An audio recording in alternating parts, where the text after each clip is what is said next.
Welcome, everybody. Welcome. Let me know if you can hear me. That'd be great. Awesome. You're good, Izzy. Hey, Thank Izzy, you so can you much. hear me?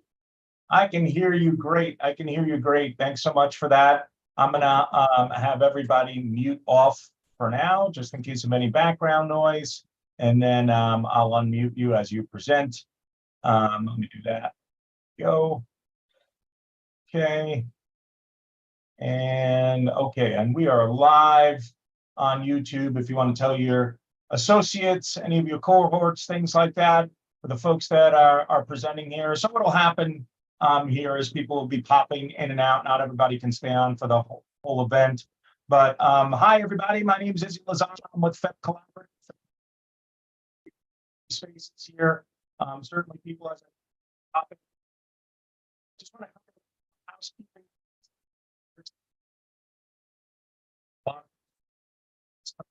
Izzy, your mic is not working quite right. Can you not hear me okay? All right, let me see what, how about now? How about now? Can you hear me okay? All right, Coming fantastic. through loud and clear now. Perfect, perfect. So just want to let everybody know that obviously this isn't a place for political soapboxing, things of that nature, but super excited to share these amazing companies in our SPV showcase. Okay, so let me just kick things off with explaining what an SPV is. Many of you might know, some of you may not know. So it's essentially just an outside entity, and we syndicate deals with identifying these bright entrepreneurs with remarkable ideas, as you'll see showcased here today. I'm going to go ahead and hit record as well, because not everybody will be able to see the entire event. But just so long as you're okay with that, just on your side that you're aware that it's being recorded. Okay, so as far as the day's events, we've got a handful of incredible presenters, and what I'd love to do is explain how I do things, because most people are not always used to my setting. And what I like doing is a little bit of interview style, a little bit of a hybrid of presentation with slides. I think it keeps things alive and a lot more exciting versus someone just throwing up some slides on the screen. And let me tell you why I do this. I was impacted by a story several years ago with one of my clients. It was a degree of separation with him and one of his associates that had a layover that got extended because of inclement weather, whatever it was. And he begins connecting with an individual in the airport and tells him the story about his company. You know, obviously, especially men, like one of the first couple of questions that we ask is, what do you do for a living, right? So that's exactly what happened. And when he introduced himself and started talking about his company, the gentleman was really excited about what he was doing, started drilling down a little bit deeper. So what ends up happening? He ends up getting a check for over $25,000, and he committed to more money. Here's why I'm saying all this. I just really believe if you're a great storyteller and you can hit on the highlights of what you're doing, you can attract investors. And the reality is, not all investors are entirely interested in seeing 25, 30 slides in a deck. They just want to know, what are you doing? How is this thing scaling? What kind of money can I make? What's the market size look like? And you'll hear a lot of that as I interview the folks that are going to be sharing. So with that, we're going to kick things off here. We always do with a prayer and a pledge. I like doing that because I think we have an amazing country, an amazing opportunity in free enterprise. I believe in this incredible free enterprise system, although things collapse and break from time to time. Not everything's perfect. And I just want to tell you that I'm a patriot. So that's why I do what I do. So let's go ahead and do that. I'm just going to share my screen. Tell me if you can see the flag. Okay, give me a thumbs up if you can. Perfect, perfect. So I'm just going to start and you guys can continue. So I'm going to leave things on mute and then I'll go ahead and walk through the pledge. If you guys want to just put your hand over your heart, if you agree in the patriotism that I do, and we have ears to hear with that, that'd be great. So we just give thanks as well after this pledge, and let's kick things off with a pledge of allegiance. So I pledge allegiance to the flag of the United States of America and to the republic for which it stands, one nation, under God, indivisible, with liberty and justice for all. All right. Well, I'm going to go ahead. If you have ears to hear, certainly just agree in prayer with me as I pray for this event and everyone that's going to be sharing.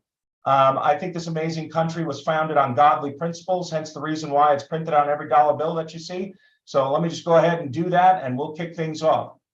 Well, Heavenly Father, we give you thanks for this wonderful time together. I ask that you bless all these presenters, Lord God, and Lord, that all the butterflies that are in their stomachs right now, Lord, just let them know that they're nervous because they care. Nervousness is a sign of caring. This thing matters. They want to do their best. And I ask that you give them an outstanding time of presenting all that they have, and that you would bless these investors that are plugging in. Lord, I ask that you expand territories here, increase the incomes of people's lives, Father, and that you would also expand territories and have your way in this event. It's in Jesus' name we pray. Amen.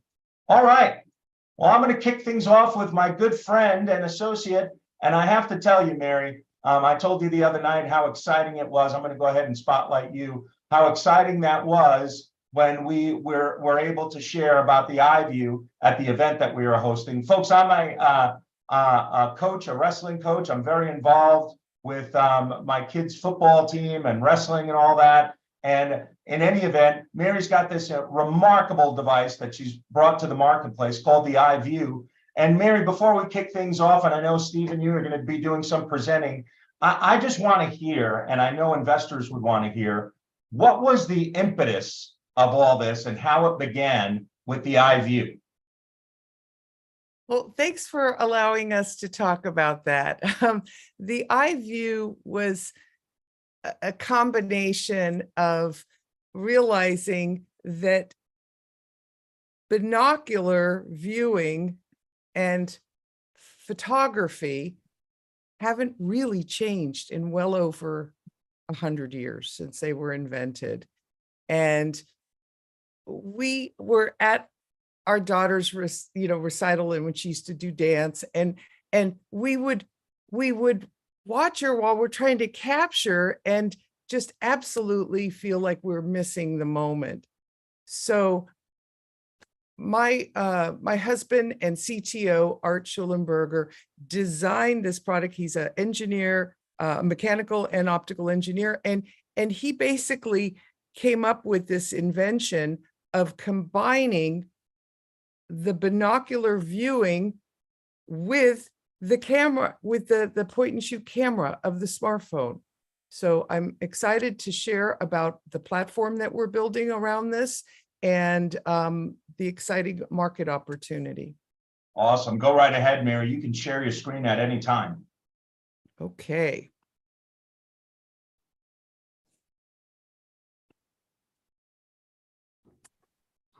Everybody see my screen?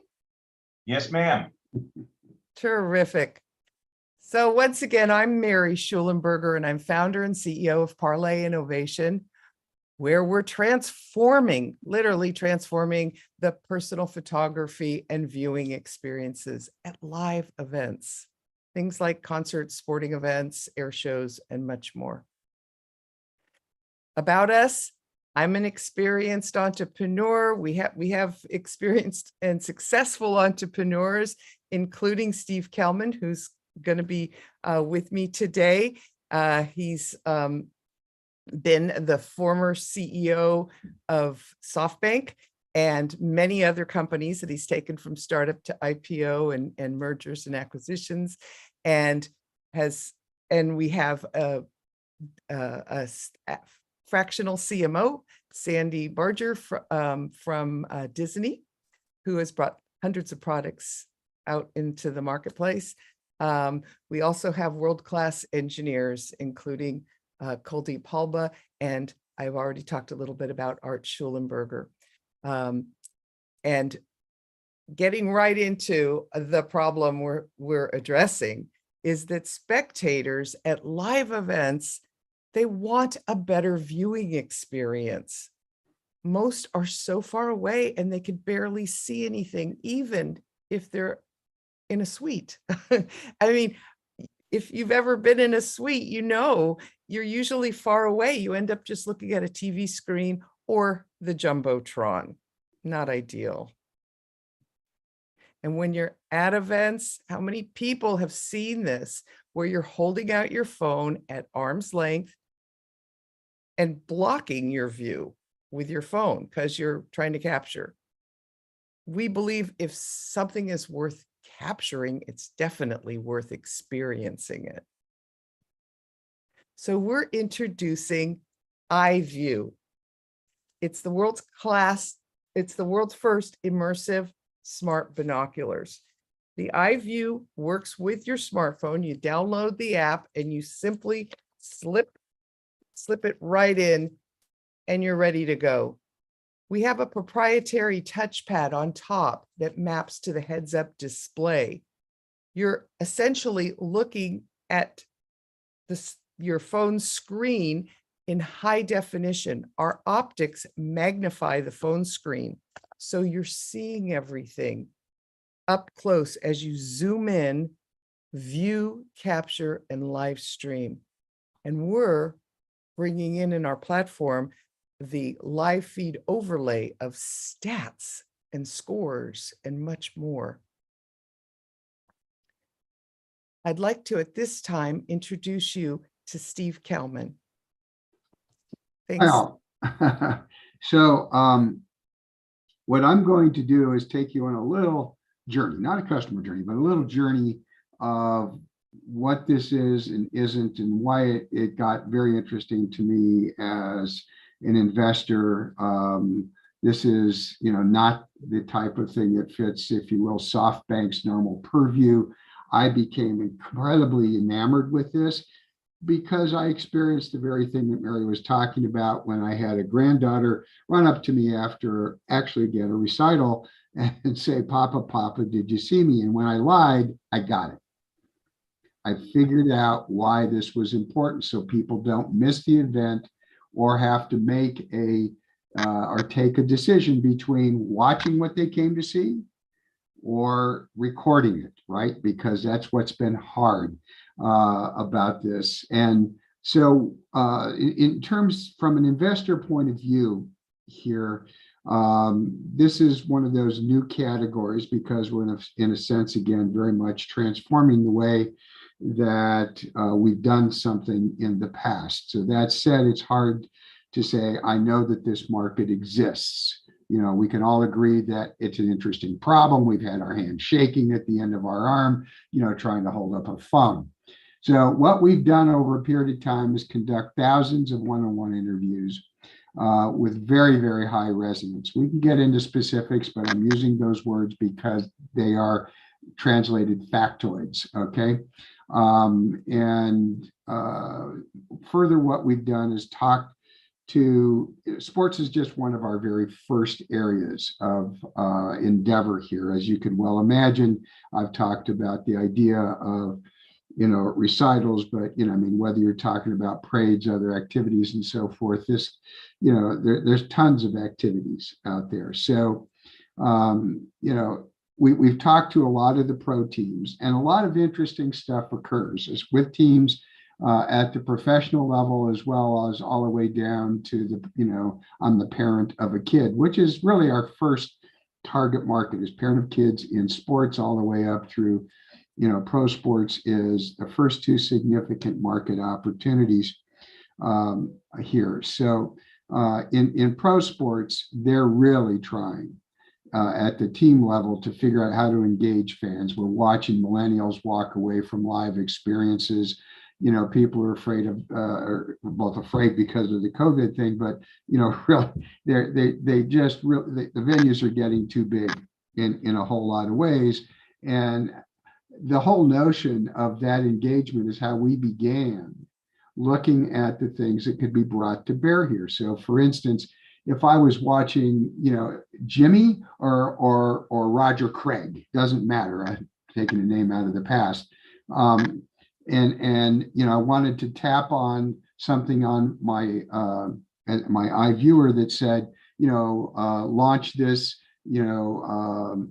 augmented reality app that allows me to take a look at who's playing and what their history was on this particular, venue, dirt, weather, all of those things, scores of the past. So you can get a lot more interest brought in. And while you're recording, that same stuff is recording. So, I can reshare that. I can manipulate it when it's in static mode, which means it's done and loaded up to the cloud or on your computer. It doesn't matter.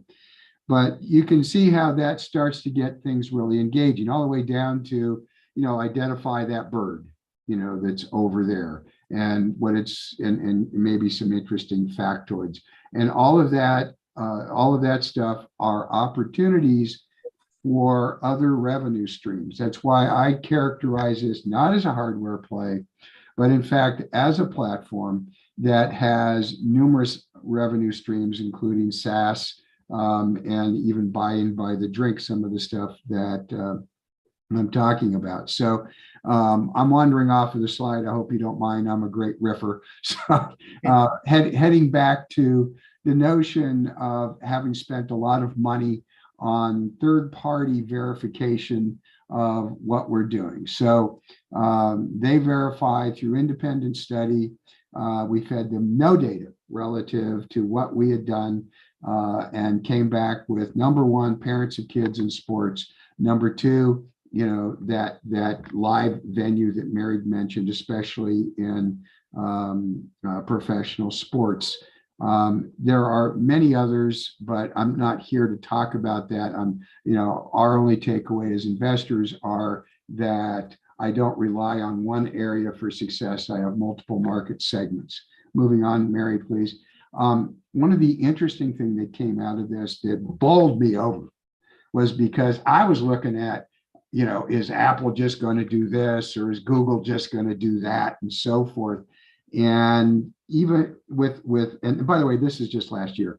So with the knowledge of those kinds of things, and talking to people who had tried smart glasses or have DLSR cameras and so forth, all the things that they use in order to both capture and see an event, they recognized with very high percentage, I can't remember what it was like 75, 80%, real problem, needs to be solved.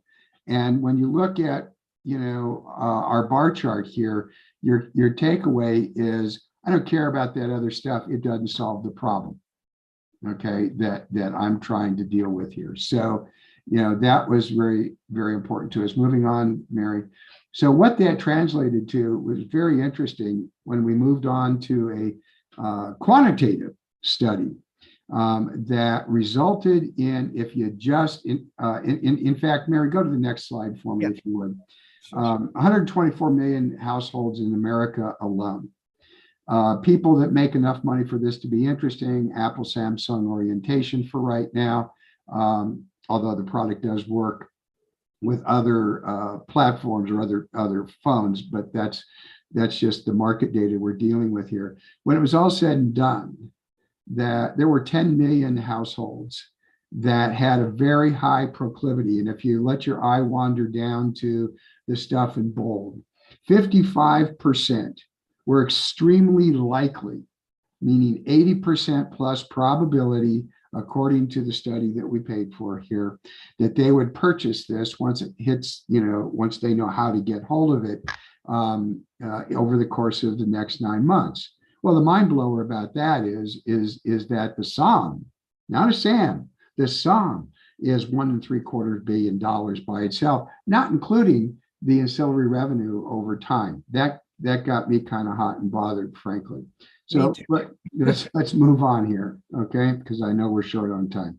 So I've talked about multiple revenue streams, but let's just kind of touch on a few of them. We may have rentals in these large venues.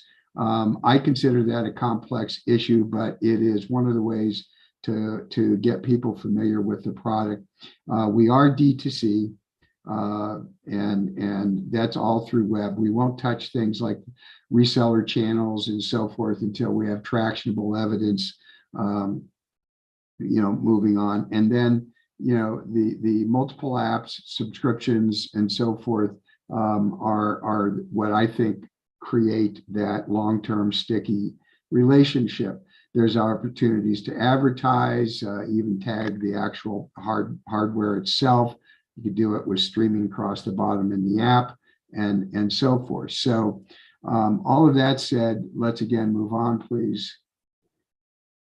Mary, Yeah, select just a sec. the stick. Okay, stick. Go, keep going. Sorry. That's okay. Click, click. There we go. Okay, so status. And I'll take an opportunity to kind of touch on some things here. Okay, so you know, hardware enabled services, depending, I don't know where your investment proclivities are, is how I would push this. Right now, the content platform is where I see most of our long-term investment and profit opportunity. You know, and I'll emphasize here that, you know, I don't like trite words when I get pitch deals, you know, like transforming this or that. But significantly, again, the way that you take a picture today, you know, up, point, and shoot, you know, you spend a little bit of time, you know, what they call composing it. If you want to make it really pretty, you have the lighting right and so forth. But that's exactly the same way that people have tried to express, you know, what they want to for, you know, perpetuity, which is the recording of a picture or a video that's been in place for way over 100 years. Now we're talking about the ability to do, you know, augmented reality, AI, and so forth to help that context so that when I'm playing it back, I remember what the hell it was about and who the people were and, you know, and so forth. And all of that would be, you know, from GPS data onward, you know, would be recorded with the item. Business model, as I said, is fundamentally all direct to consumer via the web right now. Our focus, I've already pointed out, right now with the $2.99 retail price, it's about 70% gross margins. And then we start tracking up towards 30% EBITDAs. And that's pretty much max 32, 33% over time, because obviously we're going to see some degradation in pricing. In terms of stage, you know, right now, the way that I would call this is pre-revenue, but it's really early revenue, and that we've sold some units at this point, just, you know, friends and family and other people and things that we've done to be able to get the product out there and get some feedback.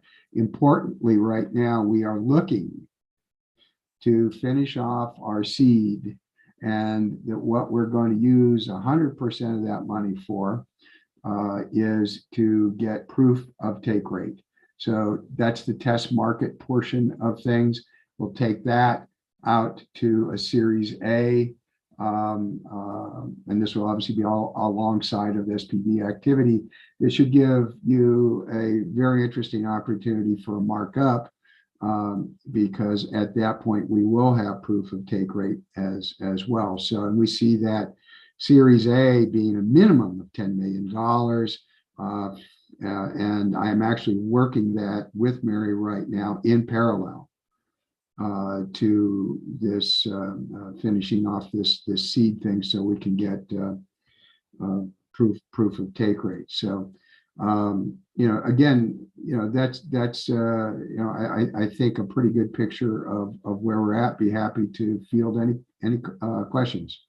Thank you so much for that, Steve. Mary, give them a round of applause. Absolutely. Steve, a couple of questions here. I mean, when you hear SoftBank, yeah, and we're raw off the heels of some of the debacles that we've seen here over the past few weeks, SV, the Tiffany one, of course. But with that being said, I'm going to table a question I have for you there. But really, when you and I were talking about what was happening with the company, with iView, Parlay Innovations, yeah, the most exciting thing I remember you saying was your associate that started GoPro yeah, had significant challenges, and yet it became the company of what it is today. And I don't think that device does nearly what the iView does. And I'm not just selling this. yeah. I have one. Parents saw me in the stands with it, got excited coming around me. I passed it around, let them try it. It was at a silent auction here recently, and it went right up I always figured at silent auctions when you're supporting things, I was telling Mary this the other day, that it would go well above what they go for. People are always looking for deals, but needless to say, thank you for that again, Mary, for donating that. But Steve, tell me some of the differentiating factors here between a GoPro, which obviously you stick on your head, versus something as easy as this and that remarkable patented technology that you have with that pad on top, Mary. It's amazing what you guys have done with that. But just share a little bit of some of those differentiating factors, Steve.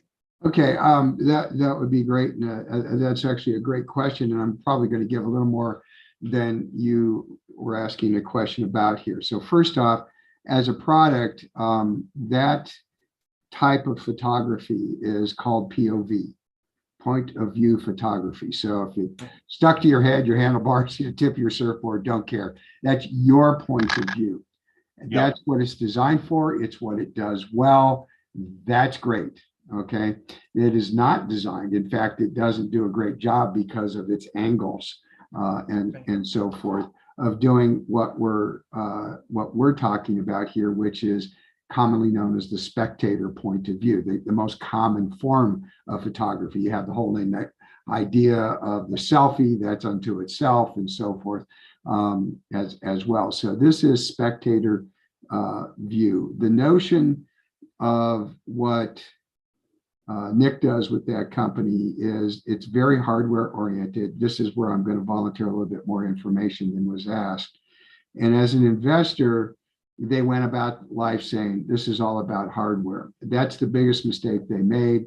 Everybody saw that company start to cliff a few years ago, and rightfully so. And then they tried to get back in and transform the company into being, a software-based, content-based play.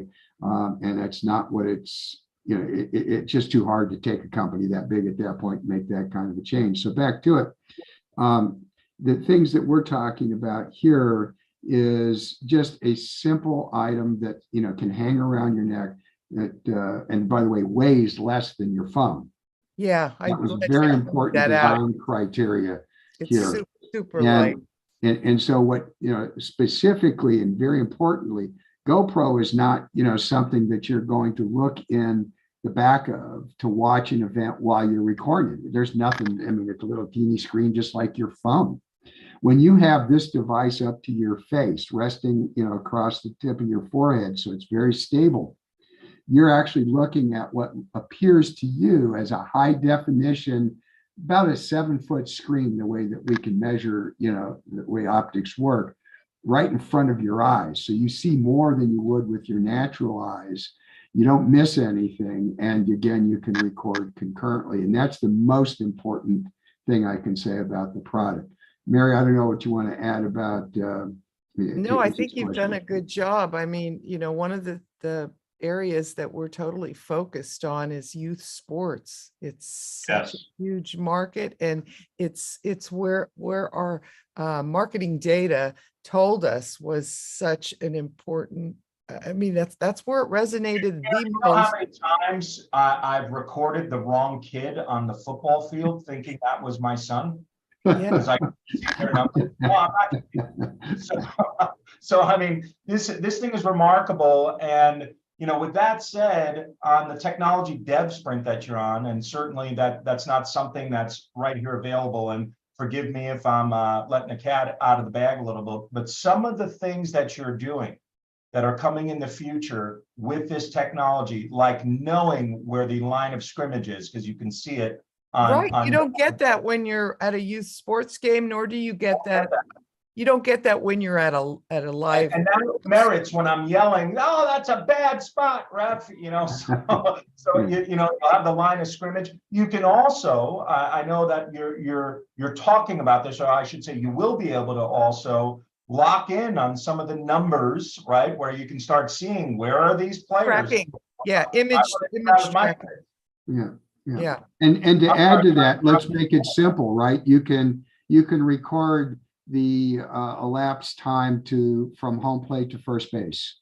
You can record the trajectory, and we've all seen this as augmented reality of a ball, whether it's a golf ball, by the way, for golfers, as well as, you know, you're hitting and so forth. So all of that, again, not only is it enhance your experience in real time, which is part of what this is about, it's also recorded.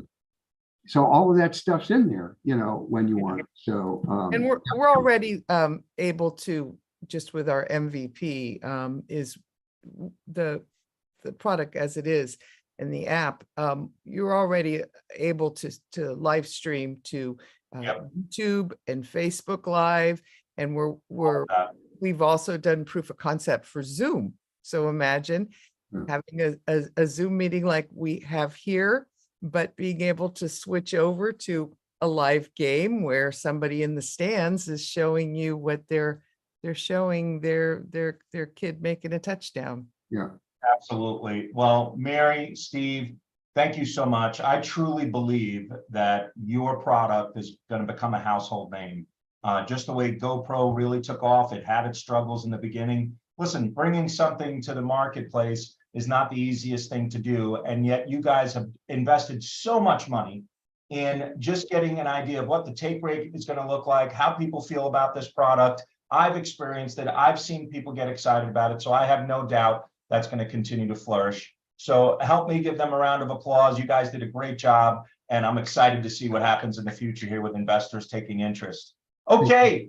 Thanks. Up for stage next is Gabriel Lowenberg. I'm going to go ahead and spotlight you, Gabriel. Folks, if I am going to be spotlighting you, you have to have your video on. Thanks for that, Gabriel. So I've got you spotlighted there. I'll spotlight myself as well. And Gabe, I got so excited about your platform when you and I first met and started talking about this, and we went back and forth on a couple of things so I can get a handle on understanding this.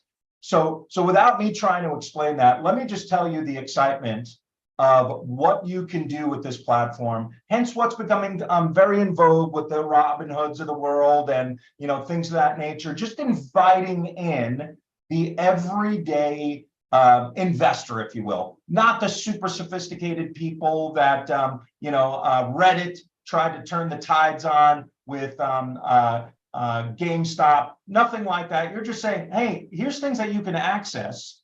But you know what? It's not something that's done here in the United States. It's outside of this. So I'm so excited for you to share, Gabriel. And Thank you. You go ahead and share your screen at any time. I'm going to share my screen if that's good. But folks, without further ado, this brilliant man, Gabriel Lowenberg, give him a round of applause. Gabe, I'm super excited about what you're going to share. Thank you very, very much. Thank you, Izzy. And thank you, ladies and gents, for your time. So I am the chairman, CEO, and founder of Easy Trader app. I spent 30 years in capital markets, working in Toronto and New York. It's been my dream to own an exchange. And this is the solution that I've found, that I've come across, that we're going to execute. Easy Trader app is the combination of a brokerage firm based in the British Virgin Islands and a trading signal algorithm that is successful. People don't need more fancy reports, discounted cash flows, DCF price. They don't need sophisticated financial analysis. What they need and what day traders need is and are clear buy and sell signals. And here is our algorithm on the ES1s, which are the S&P futures. And you can see it's pretty straightforward. Buy, sell, buy, sell, buy, sell, buy, sell. Our website is easytraderapp.com. And we're also under Easy Trader GPT. So let me walk you through an example. I'm just going to shrink this down. Just give me a second. Okay. I mean, many people have experience with technical charts. Probably the oldest kind of chart is point and figure. But the typical chart that you see for technical analysis is very complicated. I don't know if this is a weather pattern or a trading chart. It's a little, it's too hard. It's too hard to figure out. Let me explain to you what the competition does and where they're focused. We are trading CFDs, which are called contract for differences. They are synthetic securities. Why? Because they provide great leverage for the amateur trader. Our target customer has about $500 of equity that they're going to place in the account. We're going to provide them 100-to-1 leverage, and this is done all throughout the world. The biggest players in this space are listed right here: eToro, CMC, AvaTrader, IG, XNest, Tickmill, and Ananda. But they do not provide trading signals. eToro provides it buried 8 levels down. What they do provide is copy trading, charts, and all kinds of securities. The problem is that day traders don't need more securities. They need to make money, and they need a method of making money. They need this. How do we know that they don't make money? 80% of traders, according to regulatory disclosure, do not make money. That's a problem. So again, why does the competition fail? The competition is focused primarily on transaction volume, asset gathering, and sophisticated traders. The average account size at Interactive Brokers is $100,000. Using their platform is so complicated. Using Robinhood, they're only focused on stocks. These companies are trying to be all things to all people. For those of us who watched HP go downhill and Lexmark go up in the 90s, as I did, Lexmark did one thing: printers. That's it. Here, we are going to do one thing: have a brokerage firm with trading signals combined. Here is the proof that we are needed. 80% of traders still lose money. Okay, and we know this to be true. So our solution is winning. Why? Because we're combining money making and brokerage in one. How are we going to get our customers? By referrals. Why? Why are people going to refer us? Because they're making money. If 80% of people lose money, imagine if 50% make money. Okay, that is going to be the hugest referring source you've ever made. Like, it's unbelievable. If I made money on a platform, I'm going to tell my friend. Okay, and just by having trading signals, we will improve the ratio of 80% losing money. We will make it down to 50% making money. It's fantastic. How are we going to launch? We have a white label solution of software that has been used by the biggest brokerage firms in the world, by the Merrill Lynch's, Gain Capital, for commodity and securities trading. Okay, this has been used for the last 20 plus years. We are going to customize it and put our trading signals in there. It is up and running and ready to go. Here's the business model. With 2 trades per day per client, which is nothing for a day trader, and a $10 spread capture that's capturing both the buy and the sell, so $5 a side or $10 total. Okay, we will clip $840,000 in monthly revenue. But you're going to say to me, listen, $10 a trade? My God, you can trade for pennies. Yes, you can trade for pennies on Robinhood and Fidelity, etc. You can also trade for free. However, we are capturing a spread. We are capturing the spread by just making the bid and ask just a tiny bit wider. Okay, and our average trade size is $50,000.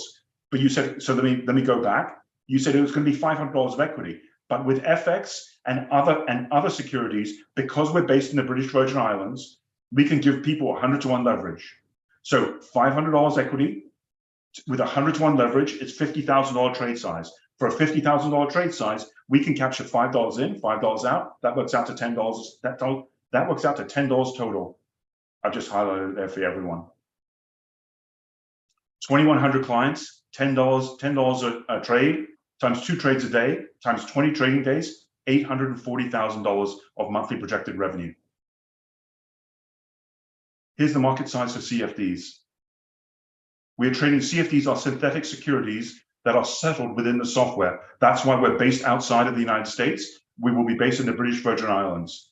The market, according to the Bank of International Settlements, I'm going to go to just highlight this right here, as of May 2022, is in the trillions. I don't even know what a trillion is, but someone famous in Congress said, you know, it's a billion here or a billion there, and soon enough, it's real money.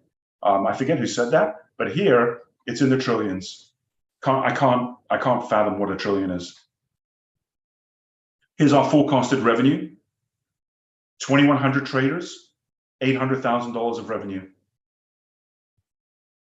Here's our team. Carl, myself, Boris, Robert, and Chris have 150 years of combined experience in capital markets, more actually. Carl's been trading securities and CFDs since the late 1980s. He trades on average $50 billion a month. I've been working in capital markets since 1991 Boris has 30 years of technical experience. Robert was head of chief risk officer for Mitsubishi Bank, and also head of China, Bank of Canada, and he was head of risk. Chris ran settlements for Scotiabank. Here is our timeline at where we are. We incorporated in 2022. We signed an agreement to raise our pre-seed round for the first $1 million. And by the end of the summer, we will have acquired a community on Discord and signed up influencers. Our target for the end of the year is 1,000 average monthly ending customers. Okay, and our target for the end of 2024 is 2,500 customers. When we get to this level, I'm just going to circle back here, of $800,000 of monthly projected revenue and 2,100 customers, the company will be worth $100 million. That's our projection. And then we will raise our seed round at that level. Right now, we're raising our pre-seed round. 2,500. That's a year and a half from now. And then we will raise our seed round here. How do I know this will all come? How do I know this will all come out? Easily. XNES, which you may never have heard of. I hadn't heard of it until several years ago. Traded $2.8 trillion in the month of January with 400,000 traders. In 5 years, when we have 25,000 traders on our platform, we will be worth in excess of $1 billion. Let me show you how. It's the same math. Trades per day per trader, 2. Trades per round trip, 2. Traders on the platform, 25. 2 times 2 is 4. 4 times 25 is 100. So I've got 100,000 trades on the platform per day. I'm capturing $5 a side. Remember back here, it's $10 for the total per trade, or $5 a side. That's $500,000 of revenue. Times my 20 trading days is $10 million of revenue for the month. Times 12 gives me $120 million for the year, annualized with a fintech multiple is in excess of $1 billion. Izzy, I'm going to open up for questions.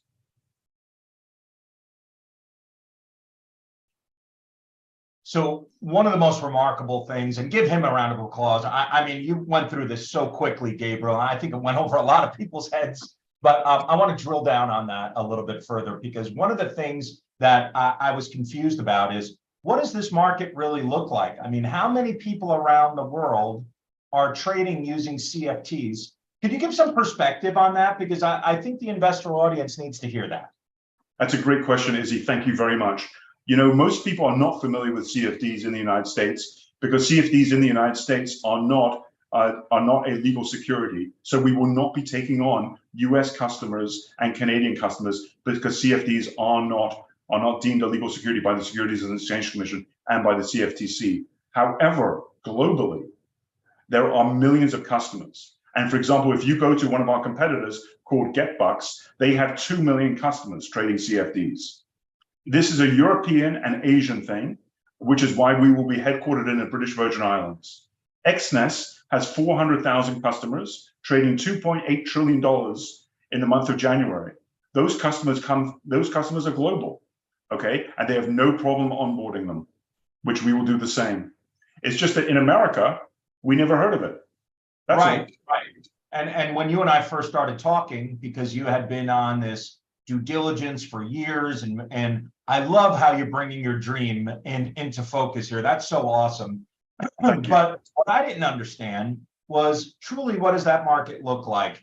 And I want you to share as well, how are they learning about this? I mean, obviously they're aware of it, it exists, but are there advertisements with all these other platforms on Facebook outside of the United States that, you know, we don't necessarily see? Give some perspective on that, on the visibility that's out there for the availability of a platform like this. Because when you say that it's not available in the United States, it sort of feigns the idea that it's some kind of shady, fishy thing, and it's not. It's not at all. It's just that, you know, the United States wants their money on their exchanges, right? So why don't you share on that? Let me go back to it's a great question. Let me go back to why it's not in the United States. So the exchanges, the CME, the CBOT, the CBOE, NYSE, and ICE are what are called DCMs and DCOs. And you may remember that there's some people apply to become FCMs, which are called future commission merchants.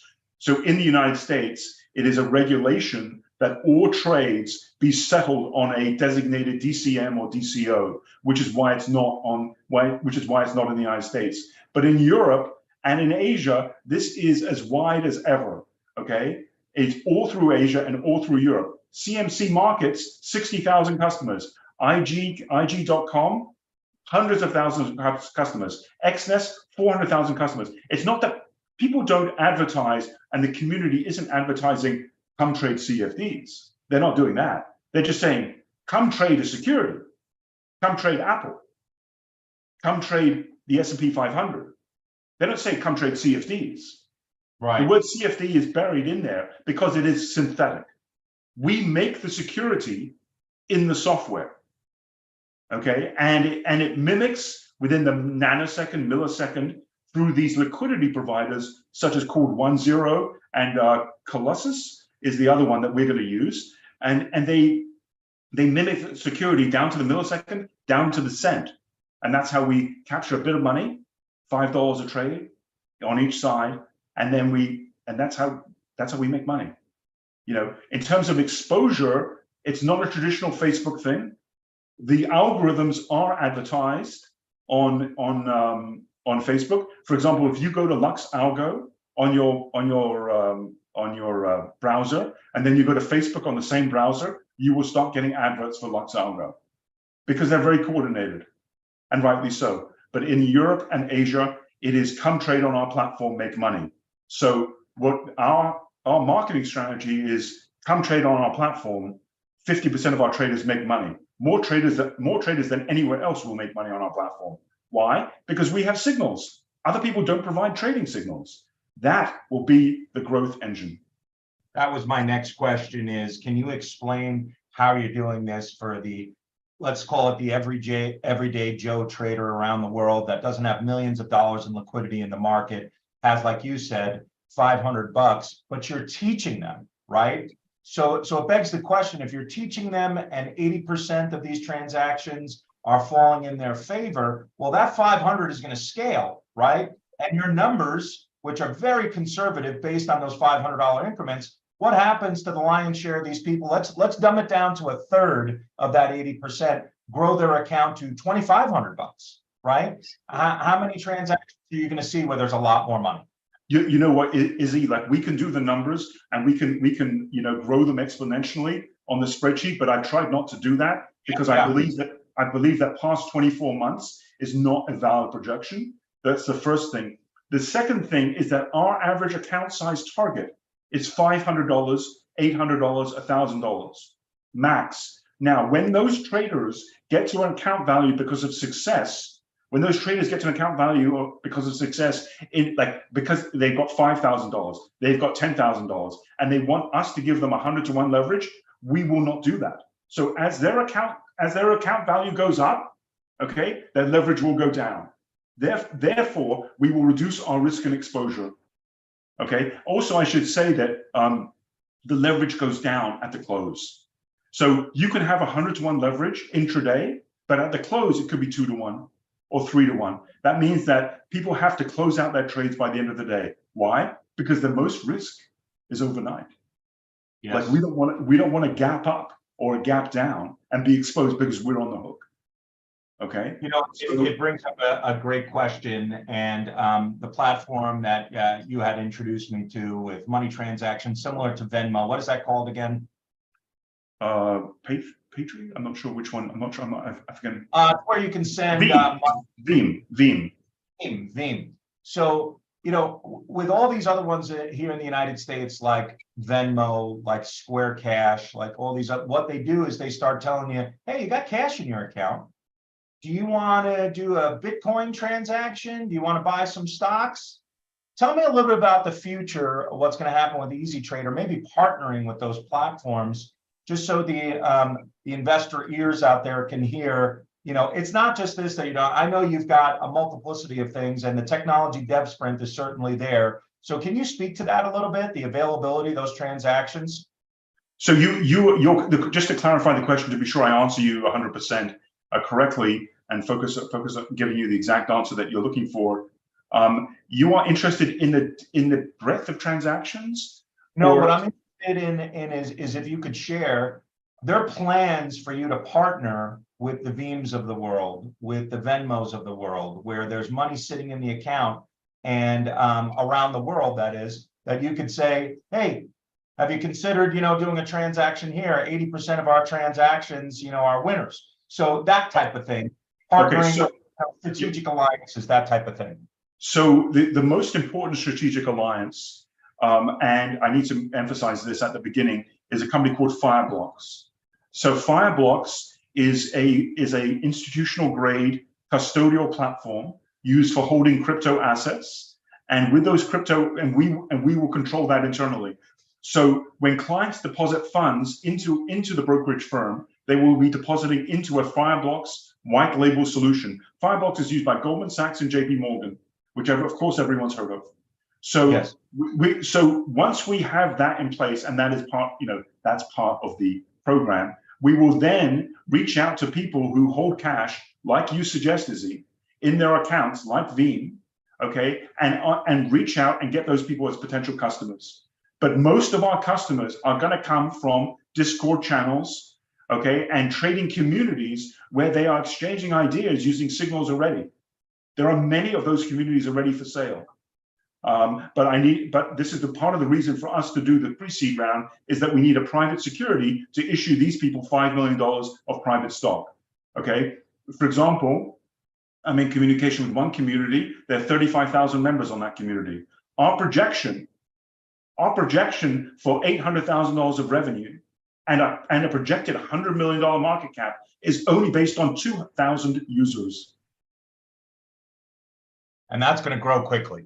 So listen, when people make money, it grows like wildfire. Yep. Because 80% of people lose money all the time in trading.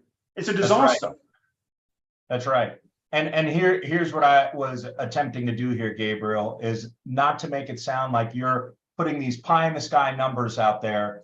Just follow the numbers. This starts to grow incrementally, and you extrapolate that out, and then suddenly you have people winning 50% of the time on the trades. I mean, gosh, even a broken clock is right twice a day, right? So it sounds like this could be something where you have the average Joe that can get an edge, and everybody's looking for an edge, and certainly an unfair edge at that. So well done, Gabriel. I'm so excited with what we're doing with the SPV and syndicating this deal. I know that investors, as they get to steep into this more and we do due diligence calls, they're going to be very, very interested in what you're doing all over the world. So give him a round of applause. Excellent job, Gabriel. Thank you, Izzy. Thank you very much, ladies and gents.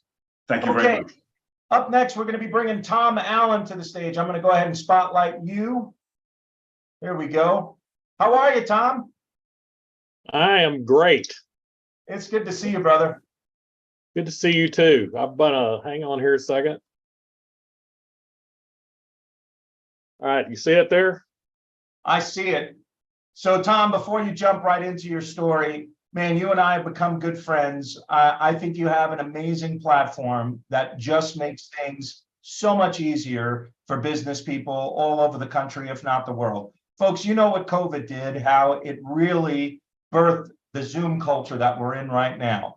And that being said, think about how many people with trainings that they would normally gather, hundreds, if not thousands of people, been there, done that with certain events and conferences and things like that. And everyone was saying, hey, why in the world are we spending all this money after we came out of COVID? In fact, it was a tall glass of lemonade for a lot of business models for people. They turned the lemons into lemonade, if you will, where they said, you know what, this actually works better. So reducing office space and things of that nature, and also being able to gather on a platform like yours and get the information that they need in a professional way with continuing ed credits and things of that nature. But in any event, I don't want to steal your thunder.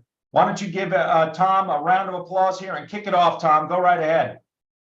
Well, Izzy, I appreciate your warm introduction there. And it kind of reminds me of our very first customer who used to do training in 3 cities in the United States. And I'm in Texas. And they went and put all their stuff on our platform. And after a couple of months, they abandoned all that classroom stuff because it's just significantly cheaper to go this route. But Anyway, for those who don't know me, I've been in small, medium, and large companies, primarily in the C-suite, managing engineering, product management, and a business unit. And I've delivered telco quality products to the global marketplace, virtually every time zone on both sides of the equator. And I've actually scaled 2 companies from a gleam in the founder's eye to an exit out the other end. So I've had a really rich career. And so Pango was born out of a lifelong love of aviation and fascination with technology. And what we did is we identified an opportunity to help make the world safer by providing the industry with an e-learning platform to help educate and certify pilots. And so after we started that, we also realized that other associations and small businesses often need to train and certify thousands of learners at a significantly lower price point.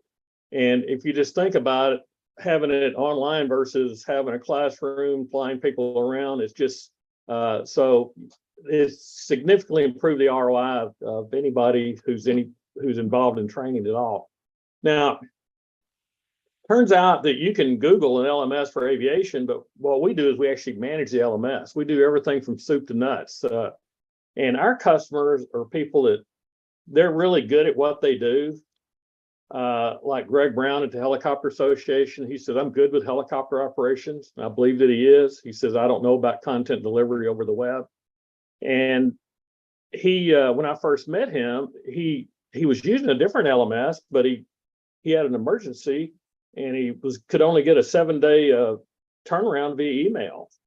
So I gave him my card. He started calling me. Next thing you know, I did a day trip to Virginia, and next thing you know, here we are. And they were currently using a company called Docebo, which is maybe the largest LMS company in the world. National Association of Flight Instructors, they're all volunteer staff, so their corporate pilots are flying all over the country. They got no time for this, and so we actually manage it for them too. And then Pilot Safety, it's a solopreneur. He's highly sought after speaker, trainer, and so we deliver all of his online content. One of our biggest projects with the Helicopter Association is called 56 Seconds to Live. And the idea is that the helicopters need to improve the safety record of helicopter pilots via better decision making. And you guys have probably all heard about Kobe Bryant. This is what really fueled this whole thing. And I don't know how many helicopter pilots we got out there, but the pilot of that helicopter had several choices he could have made, including not going. And so this course is all about better decision making. It's really, really been taken up well, and lots and lots of people have seen it. So how do we do what we do? We're the Chick-fil-A of LMS platforms. We are really into serving our customers and administering their LMS. And like I said, they're usually really small, and LMS is not what they're familiar with, so we do it for them. We develop training strategies, helping them figure out what they should be doing and why they should be doing it. Instructional design. I'm actually sometimes surprised at just how much somebody wants to deliver an online course, but really not have any idea how to get started. Content development. So we help with content development, marketing strategies. The other thing that we've noticed is that people sometimes want to put an online course out there and think that there are 6 billion people in the world, that they'll sell some, but they really need a go-to-market strategy. So we help with that. And we're very service oriented. And you might just say we are the outsourced e-learning department for our customers. Now, I think Izzy mentioned this earlier, COVID-19 has really forced the global education system to embrace web-based online learning. And what's happening is employees are demanding it. Used to, they kind of avoid it. Now they actually demand it. And in 2019, LMS billings were around 9.6 billion. In 2022, they were up 94% to 18.7 billion, and they're estimated to be 43.6 billion by 2027. So it's really, really taken off. So our go-to-market strategy is really digital marketing and outreach. We still go to trade shows. I've just attended the Helicopter Association show in Atlanta last couple weeks ago. Industry events. I'm going to go to Oshkosh this year, and I'm going to see iView there for sure. And we also need to add LMS administrators to help with this and accelerate our roadmap around data analytics. We've already done that actually, and it's been very, very well received. Their customers are very excited about it, about what they're getting now. UI changes we've already made, and they've been very excited about that too. So we're really excited about it. Our executive team, James Roselle, our VP of Education Services, he and I have worked together for a long, long time. Tom Dennis is our marketing and brand management. Chris Kambala is our product development guy. He is very steeped in enterprise type applications and software development. And so he's been very, very helpful for us. And then Charlie Quinn is our human resources. Now, Izzy Lozada, you can't really say enough good things about Izzy and what he's done for us. He's been huge in terms of, making sure that we got our message correctly and deliver it like we should. David Zumwalt, I've worked with him. He's a serial entrepreneur, very steeped in developing organizations and going to market. David Sim-Smith he's a venture capitalist with Mobility Ventures. I've known him for years, and so he's keeping me honest. Pat Hamner is with Patriot Capital. Pat's biggest claim to fame is he was on the board of a company I was with, and he walked in one day with these inline roller skates and go, "Look what we just invested in." And honestly, I thought, "Oh, you got to be kidding me." Well, Healy's took off. They printed money with those things. And so Pat Hamner is just really a solid guy, helped me a lot. Dan Burmeyer is a corporate finance associate, and so he's around to help me make sure that we are on the right trajectory to have a correct exit out the other end. Bob Bollinger is our CFO advisor. He's steeped in the SaaS models and SaaS type companies. Known him for many years too. And Kyle Ferguson, he's one of the principals in Ferguson, Braswell, Fraser, and Kabaska. I met him when he was a young man, where his law firm was just a gleam in his eye, and now he's in 3 major cities in Texas, and I believe he's just expanded to another state. I don't think I'm supposed to talk about that, but anyway, here it is. We figure we'll be, after 5 years of this, a little over $20 million and with 11 million in EBITDA. And what we're offering is we want to do an SPV convertible debenture with a 500K bridge to start with a 20% discount. But we expect to, over time, raise a total of 4 million. And as far as the use of funds, since we started talking about this, we've already completed our roadmap. So we've done that prior to being funded, just out of proceeds from ongoing revenue. Our next thing is digital marketing and sales. And that's what we really, really need to, we really need to get on that. And I've already identified a company that I'm going to go with, and we may be able to start with them doing something small and kind of see how it goes. But anyway, that's my story, and I'm going to stick with it. Izzy, what do you think? I think you did a fantastic job. Give him a round of applause. Tom, you're always so sharp on these presentations. Great job. You can tell you're a power presenter. And yeah, just want to bring up a few things and what you see on the horizon related to LMS platforms in general, because the thing that investors will say is, so it's another LMS platform. What's the big deal? And I love how you said tongue in cheek and joked a little bit there that you're the Chick-fil-A of LMS platforms.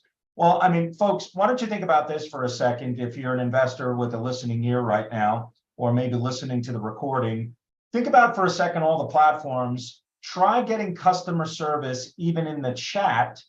You're constantly diverted to these, oh, look at these pieces of information we had. Click on this link. And you're clicking on links, trying to figure things, no, that doesn't relate to me. That's not exactly the same thing. Whereas with Tom's company, you get a live person on the phone. I think that is a major differentiator with anything, how hands-on. But when you and I spoke, you talked about how diligent you are, and this is sort of a two-part question. If you can help explain that, how you can scale with customer service, and also how with the onboarding part, you eliminate so many problems right on the front end so that you're not having these huge issues with customer service. So can you talk a little bit about that, Tom? Well, what is actually interesting is probably the most interesting thing is because our customers know they can reach us on the phone, they don't actually call that much because they don't really have any issues. The platform's been around for a while. It's solid as a rock. So the issue really is onboarding new customers, and usually it takes maybe 2 to 3 months to help them put their content together, get it all up and running. And then after that, it just kind of runs. But there's a lot of comfort in knowing that they can reach you in the event that something goes bump, and sometimes they do, but most of the time it's just they send an email or something like that. The actual calling on the phone is something that we will do and can do, but turns out it's not that really a huge burden on us. Does that make sense to you, Izzy? Yeah, it totally does. But for others, I think when they just build out their platforms, they don't really focus so much on the customer service. They just assume, hey, you know what? You can figure this out on your own, and here's all the information that we can set up links to. I'm not the kind of guy that wants that. I want to be able to say, hey, I loaded this. We're trying to do a continuing ed class, and for whatever reason, it's not working. And then your team handles it versus mine. I love that. Right. That's exactly it. It's for our market, it's people that I describe them as very good at what they do. This is not what they do. They need help with it. And we help them in lots of ways that they really couldn't even imagine in the beginning. Like, we're technically steeped in lots of things. So if you present a course that just doesn't make sense, then we can help you make sense out of it. And that's all the onboarding part. So We also, Tom, I mentioned it was a two-part question. Oh, go ahead, continue. Oh, I was just going to say, I didn't really mention this, but we also have 2 partners where we can do translations all over the world. I mean, there's just no language that we can't translate your stuff into. And so that turned out it's not a big demand, but you know what? It is one of those things where, not everybody knows there's a difference between Portuguese and Brazilian Portuguese. But there is. I think that's huge because, in fact, one of my buddies is a salesperson or oversees the salespeople at GitHub, and they don't even have offices GitHub, but their shingle, if you will, is in California in the Bay Area. However, these people gather once a year or twice a year for events and kickoffs and things like that. But most of everything they do is on LMS. And I can tell you, just with conversations with him before, dealing with a team out of Denmark, with dealing with a team in Miami where there might be some people that came from South America, and now you have Spanish and Dutch. Becomes very, very challenging. Well, when I was early in my career, one of my first trips overseas was to England, and I found out that American English is not English. It's Queen's English is the international English. And if you don't know that, then it turns out you're not going to get very far. Yeah. So anyway, I think I didn't answer one of your questions earlier. What'd you get? No, you did. It was just about how you can scale with, or maybe you didn't expound on that. If you could if the scalability factor, as you get bigger, does that customer service then begin to wane because you're so much bigger? Well, we don't really see that it's going to happen. It's because there are people who will get our LMS who will do everything themselves. So we believe we'll have some of that. But we believe in order to be if you just think about me the way I am, we've just got to be responsive to our customers. So yes, as the number of LMSs increase, we do need more LMS administrators. We'll need people who can talk on the phone more. But the deal is, what I don't want is a situation where somebody contacts us and the best we can do is 7 to 14 days of turnaround. And what you mentioned earlier about the chat box, there, I just don't know if you can go to a chat box and figure out how to start with and do your first e-course when you have virtually no idea where to start. You need people that you can talk to that can turn what your idea into something that's tangible. Does that make sense? Yeah, no, that makes a lot of sense. Excellent job, Tom. Give him a round of applause. Super excited for seeing your platform capitalized. Great job. All Thank right. you, Izzy. Thank you. Appreciate it. My pleasure. Up next, we've got Tom Perdikis. Am I pronouncing that right? Perdikis? I always just call you Tom. So tell me, Tom, am I saying your name incorrectly here? Probably am. Yeah, Perdikis if you want to do the Greek version, but just Pardikes is the Americanized. Okay.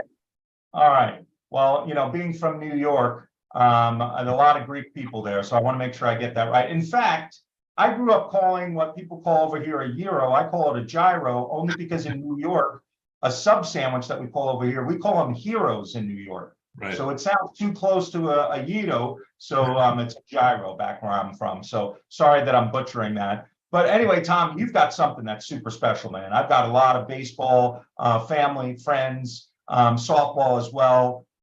We mentor a gal that is like a daughter to us, and she played high-level softball. And when she took a look at this with her husband, she was like, oh my goodness, if I had this, what an edge I would have had. And it's unbelievable what we're seeing in the M&A world when you think of companies that Dick's absorbed, like what was the name of that company? It just escaped me that Dick's bought. They brought Game Changer recently. Is that the one you're talking about? I know Mary's sitting there saying, Izzy, it's Game Changer. We've been talking about this for a while. I'm going to connect you and Mary Schulenberger. I think there's a lot of synergy with what she's doing with iView and your particular technology. So we'll certainly do that. But without further ado, Tom, go ahead and share everything about GameSense. I'm so super excited about what you're doing. You can share your screen at any time. Yeah, excellent. Thanks, Izzy, again for the opportunity. You guys see this right now? Yes. Okay. So again, thanks guys for allowing me to present to you guys. We're excited to be talking about this opportunity today here. Let me go over here. All right. So hopefully we got some sports fans on the phone here today with everybody here. And it's no secret that sports are a complex process. They take tremendous amounts of coordination, skills, stamina, strength, whatever, right? But if I were to ask you what the hardest thing to learn is out of all those factors, you would probably say something about the strength or stamina, or maybe something about throwing or kicking or hitting or shooting some type of ball accurately and consistently. And yes, those are hard things, but they really pale in comparison to the hardest aspect of sports that hardly anyone talks about. That's because traditionally, we really have no way to train it or even measure it. So anybody here know what I'm talking about? I'm talking about the split-second decisions that athletes are making constantly, and that separates the winners from the losers. So what are these exactly? This is the ability to read and hit a pitch that's traveling at 80+ miles per hour. The ability to read and position yourself to return a serve or a ground stroke in tennis. The ability to guard someone that's trying to fake you out or trick you in basketball, football, soccer, you name it. The ability to pass, shoot, or dribble, depending on what the defense is giving you. The examples really just go on. And these reactions, instincts, intuitions, whatever you want to call them, are fundamental to sports. But they take decades to develop. And no one, let me repeat that, no one is born with these skills. You have to develop them. And the only way you develop them is through thousands and thousands of hours of experience. But we as at GameSense have developed a way to do it in a matter of weeks or months. So you can think of GameSense really as Duolingo for athletes. We were just talking about a learning management system. It's very similar. I don't know if you guys know what Duolingo is, but it's a way of teaching foreign languages. So instead of teaching foreign languages, what we're doing is we're helping players react faster with sport-specific brain training games. This is 100 times more efficient way to train reactions and split-second decisions than the traditional methods. There's no risk of injury, plus can be done right on your phone. And most importantly, it works even at the highest levels.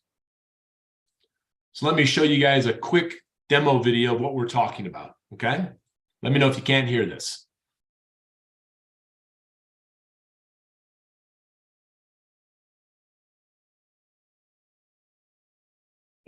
Split-second decisions are essential for success, but we've never been able to directly train for them before.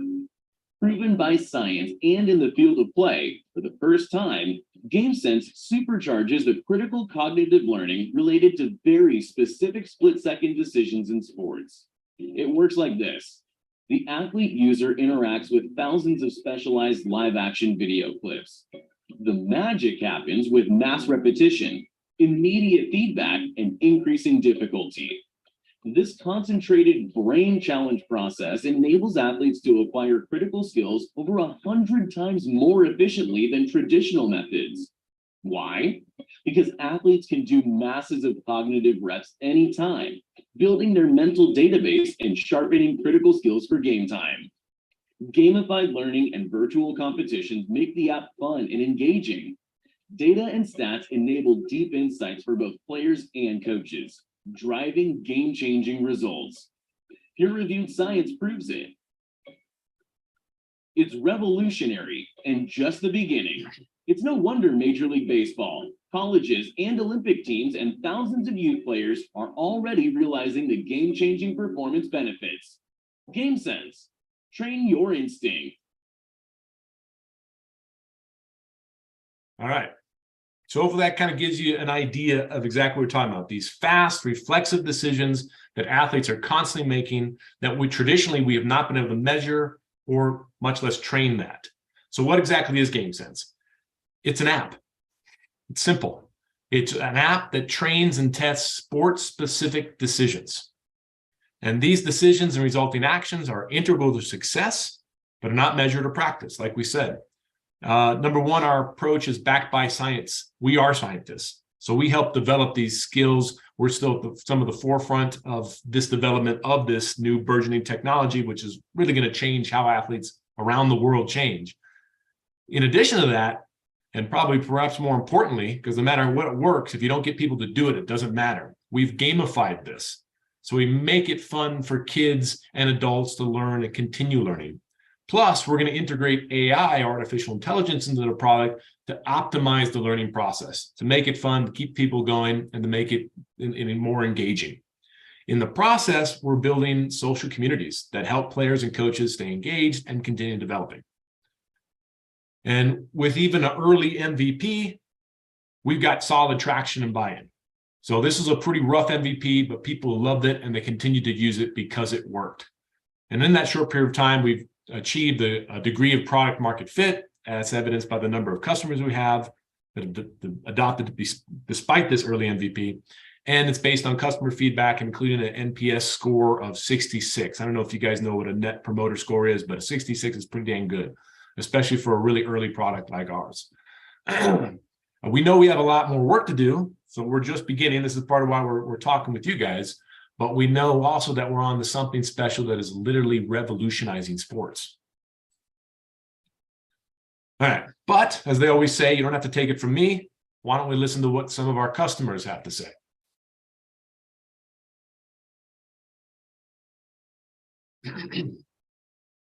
We started using GameSense last year. The next year, we saw a drastic change. All of our numbers across the board went up. We invested in GameSense, and we saw significant improvements in our hitting at the national championships after using it. So it was a fantastic piece of technology for us. I love the app because I think it has really helped me, especially in the last match I just played. I could tell a big difference on how I could anticipate where the ball was going to go. So, I mean, it clearly works. So my sophomore year hit about, I think it was 237. The following year, we started this. We brought it in over the winter, increased my batting average by 100 points. I did it on my phone. I did it on my iPad. I did it whenever I could. The club player that's passionate will do anything to have more tennis, more access to different, I mean, they would lap this stuff up. over the last year, he's implemented the Game Sense with him, and he's seen a marked improvement in his hitting. Tremendous improvement. It's a testament to his hard work, but it's also a testament to a lot of the tools like the pitch recognition that he's been able to use. You can have the prettiest swing, but if you can't recognize an off-speed pitch and you strike out 45% of your bats, it doesn't really make a difference how good your swing is. These parents will pay anything to give their kid the upper hand. It's absolutely insane. Like, they are going to be all about this. All right, and that's true. I don't know if you guys, how familiar you are with the youth sports market and amateur markets. They are huge, and they already spend thousands, if not tens of thousands of dollars for their kids to, what they're thinking is that everybody's going to get his college scholarship. We know that's not true, or they're going to the pros, but they're going to spend the money to get it there. And that's the market we are investing in. That's what we're going after right now. So we are creating a whole new category in sports tech. This is truly a blue ocean scenario. And that's what we want you guys to be part of this. You can help us make anyone around the world better, faster. The opportunity for our current product is a massive $82 billion annually. Now, this is not just saying, okay, anybody who picks up a ball. No, these numbers are based on what are called core participants or core players. Those are people that already play their sport a lot and already spend a lot of money in trying to get better at that sport. These are the bulk of which are really youth and amateur players. So in the case of tennis, for example, we're initially focusing on 3 sports. That's baseball, softball, and tennis. And that represents 20 million core participants or core players in the US alone.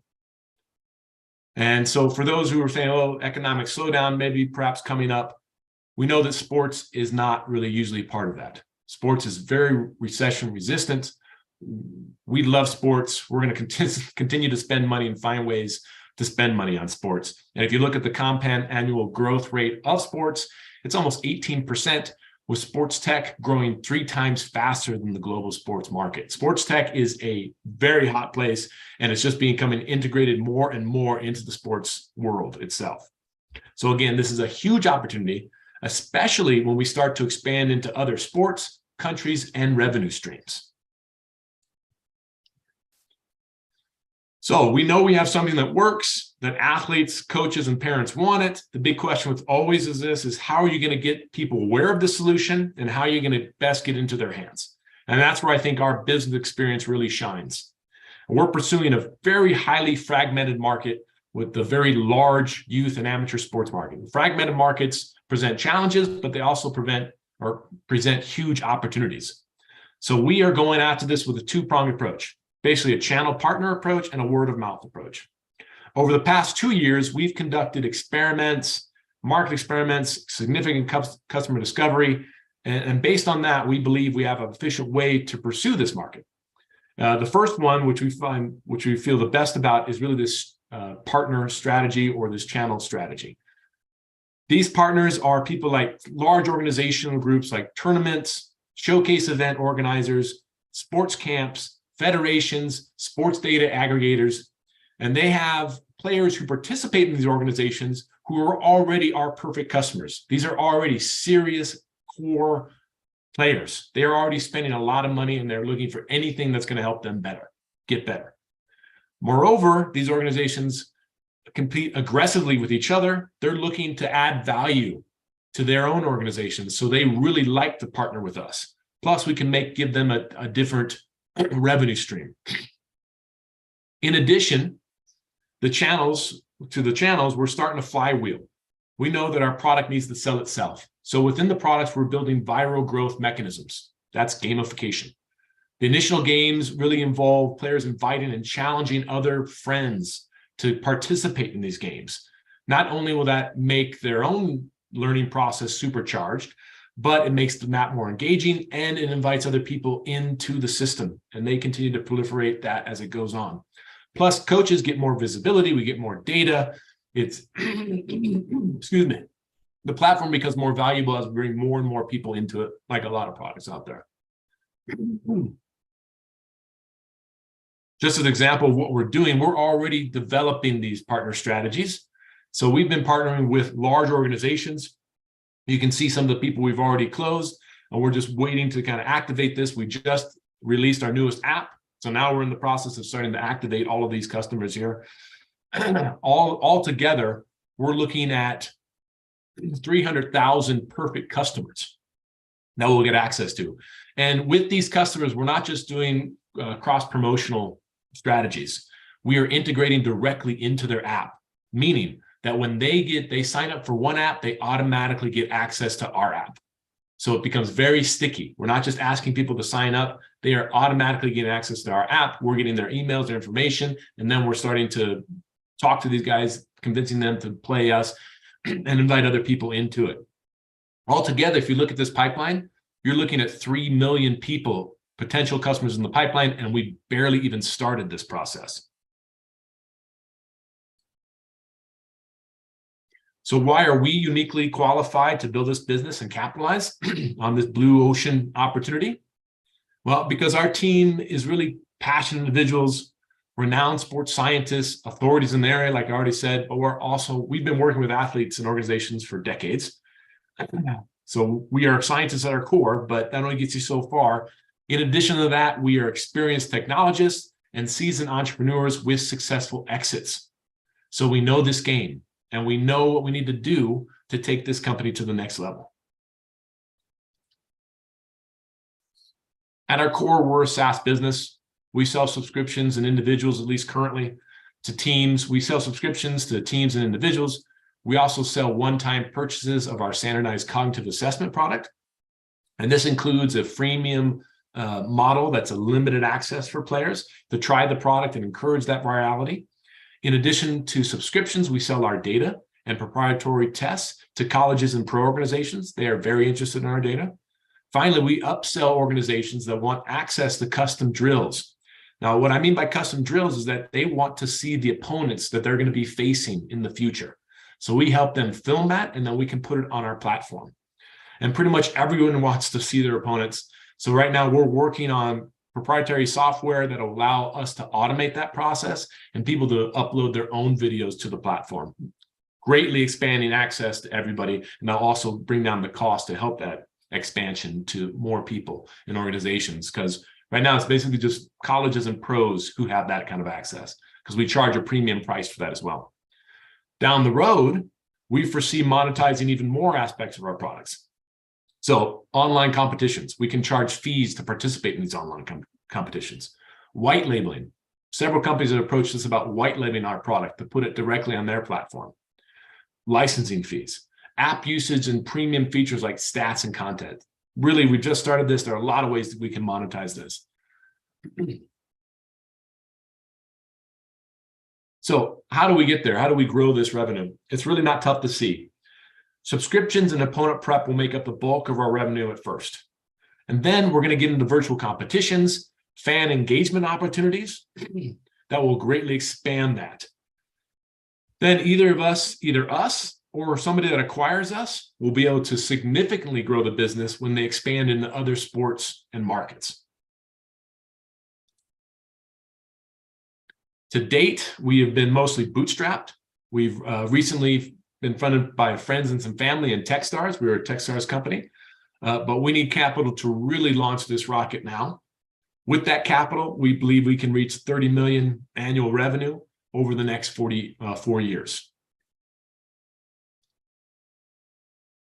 So what are we looking for? We are raising currently a 300 to 500,000 bridge round in the form of a convertible note or a safe. Terms include a $6 million cap or a 20% discount, depending on when we raise our next price round. And with that capital, we will significantly improve our product, including bringing in our own development team in the house, enhancing some gamification, or enhancing a lot of gamification. We'll improve our and expand our marketing efforts, bringing in more and more distribution partners. So we're going to greatly improve the product, and we're going to expand our distribution partners to get it out to more people.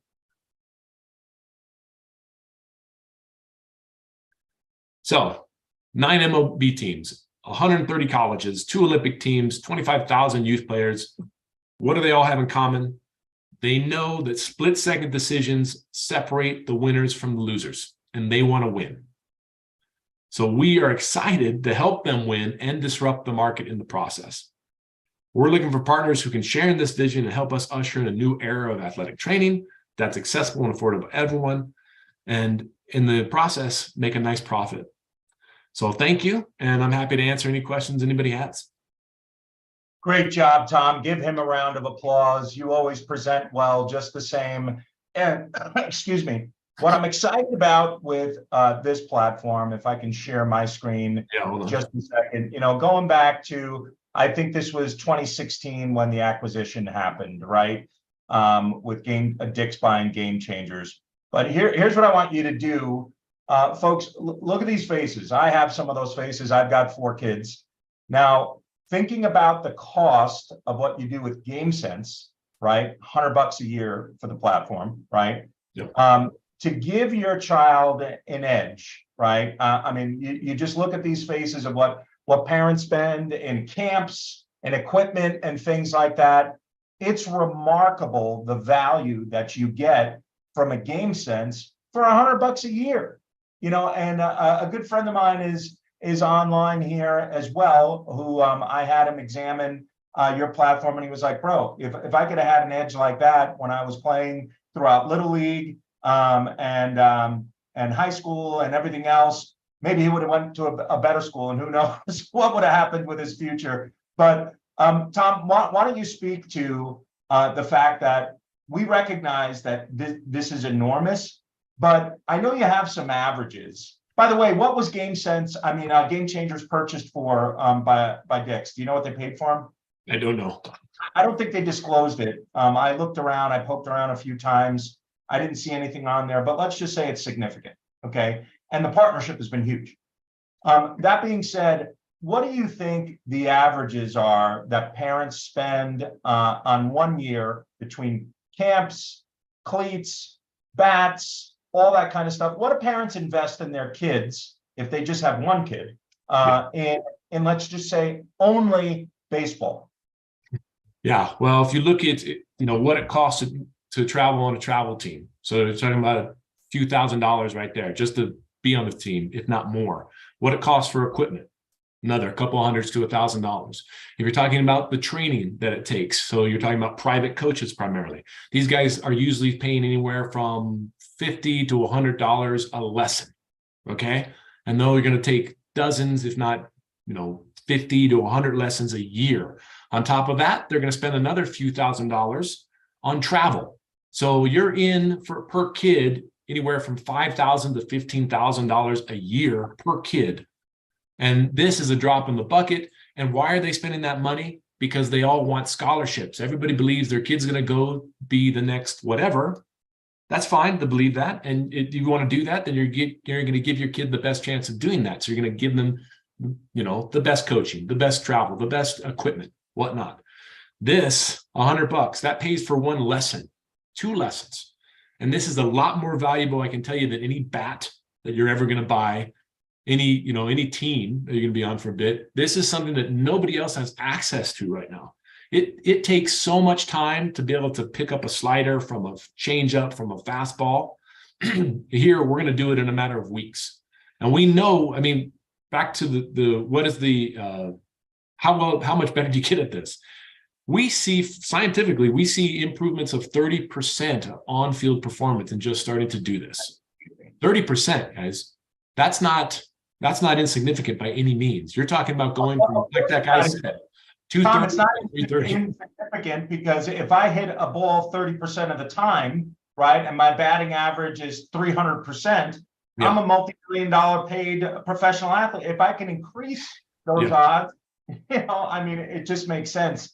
And Tom, I don't know if I'm putting you on the spot, but you showed me a video, if you're able to cue that up and share it, of I think it was a team in Santo Domingo, or they were all gathered around, and this light bulbs just went off for me, because this is something that you can see people are gathering around this. Hey, folks, how about outside of sports, where just people wanting to have fun, saying, hey, I want to see if I still got it. You know how many men go out in tights and play softball Tuesdays and Thursday nights, and they're just like, man, I'm 50 years old now, and I can't seem to hit the ball the way I used to. instead of embarrassing myself, I'll buy this and at least give me some kind of edge. It's a round of beers with your winning team on softball to have this. Do you have that video? I do. And let me preface too, is that what you said, people like this. So one of our expansions is going to be fan engagement. People want to do this. They want to participate. They want to show how well they can predict pitches. They want to show how well they can maybe pick up, if you're a quarterback, to cover a too high safety look, cover two. All right, I'm going to do this. Or if I'm a point guard, I would have done this. They want to show that. And so the fan engagement aspect of this will allow anybody, now even a former player, to go on and participate in this. And so we can make money from that, which greatly expands our market size. So to that point, let me also share this with you real quick. You just asked about spending. Do you guys see that? Yes. So this is average. Tennis, $35,000 a year. Baseball, almost $15,000 a year. This is what these people are already spending. This is a drop in the bucket. They will not even think twice about doing this. And they already are. To your point, let me get back to this point.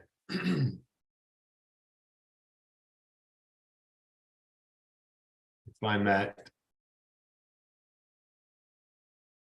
There was a video that you had showed me a while back where you had the team huddled around a player that was guessing the pitch, and I'm pretty excited about it. Yeah. Okay, so this is in the Dominican Republic. These are prospects.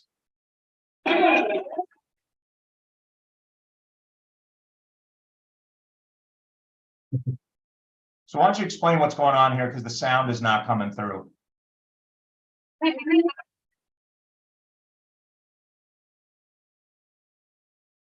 So at this point, Tom, they're guessing the pitch because you've got all these thousands of hours of video of professional pitching, and they have to determine what type of pitch is coming, correct? Correct. Do you guys want to see what it looks like? What team was that? That was the Dominican Republic. That was the Mets division, the Dominican Republic Mets. Okay. So they all have developmental leagues down in the Dominican Republic primarily. And it's fun. That's part of it. This is a fun, engaging activity that people want to participate in. And by the way, you're getting better. So another benefit of this is we talk about beneficial screen time a lot of times. This is highly beneficial. This is something that your kids, you're not going to worry about them doing, because they're playing a game and at the same time, they're getting better at a real world activity. So I can show you guys real quickly what the app looks like. We can try your own hand at this. So we have plenty of pitchers that we can face. This is our baseball version. Let's say we want to look at, I don't know, whoever. If you're going to test me, I think Brian Kelly. I don't know if you're available. I'd rather you try and guess the pitch. Brian, are you there? Are you able to unmute and turn on your video? Yeah, give me 1 second here. I'd love for Brian, an experienced baseball player. He was the pitcher. I mean, this guy can throw some heat. He's got a hose, and I'd love for him to guess the pitches on here to see if he's still got it. You may be able to. Yeah. Brian, you've got to turn on your video for me to spotlight you. All right, it's on. So you guys be able to see me here. Okay, so what this has right here, we have a scouting report on this pitcher. We see that he has a 3/4 arm slot, works both sides of the plate, mid-80s sinker, 2-seam fastball, slider, occasional changeup. Okay, so that gives you an idea of what you're going to be facing with this pitcher. We're going to face him. Hang on 1 second. Let me spotlight him first. Where are you, Brian? I'm trying to find you. Oh, there you are. Yeah. Okay. So let's spotlight Brian. Here's Brian. He looks like a pitcher, right, Tom? He does. Yeah. We'll go ahead and share your screen now. Go ahead, Tom. Yep. You can share that again. Okay, so the whole point of this is called temporal occlusion, the most scientifically validated approach to understanding expertise, both testing it and training expertise, because this is really what we're talking about. You have to be an expert in deciphering pitches and recognition to hit it. We're just accelerating your ability to become an expert, okay? So you're only going to see, I'm going to show you 1/3 of ball flight. This is from a right-handed perspective. Were you a righty batter? Oh yeah, I was right-handed. So you see left and right-handed. This is a right-handed perspective. So we're going to go 1/3 of ball flight. You may not be able to see this completely because we're doing it in a Zoom. See what that was? Yeah, it looked like a changeup out of the hand. Okay. Let's see. Change it for ball or strike. Probably a strike on the outside corner of the plate. Slider strike. So now let's watch it again. This is the same pitch. Now we're going to see the whole pitch all the way in. So you saw that hump, right? Yep. So we watch the next one.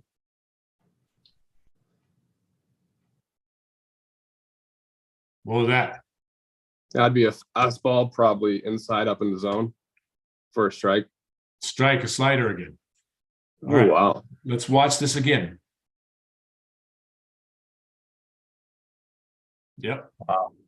Pronounced spin on that. Mm-hmm.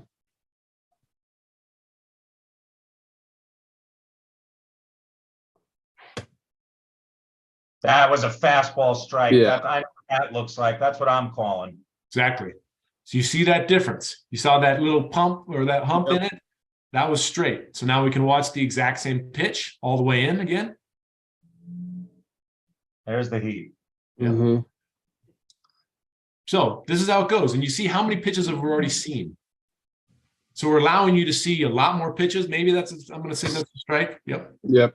So we're allowing you to see a lot more pitches right away. We're including immediate feedback. Yeah, but we can watch it again. Immediate feedback is incredibly important to learning. You need to know if you're right or wrong and what the correct answer was immediately following it so you can go on to learn what that was. All right. Repetition, we're seeing a bunch, and then increasing levels of difficulty. Those are the 3 pillars of learning right there. And we have all 3 in our app. So let me show you. Let's kick this up a notch. Now let's watch the same guy. But this time we're only going to show you 1/10 of ball flight. So this has become more difficult.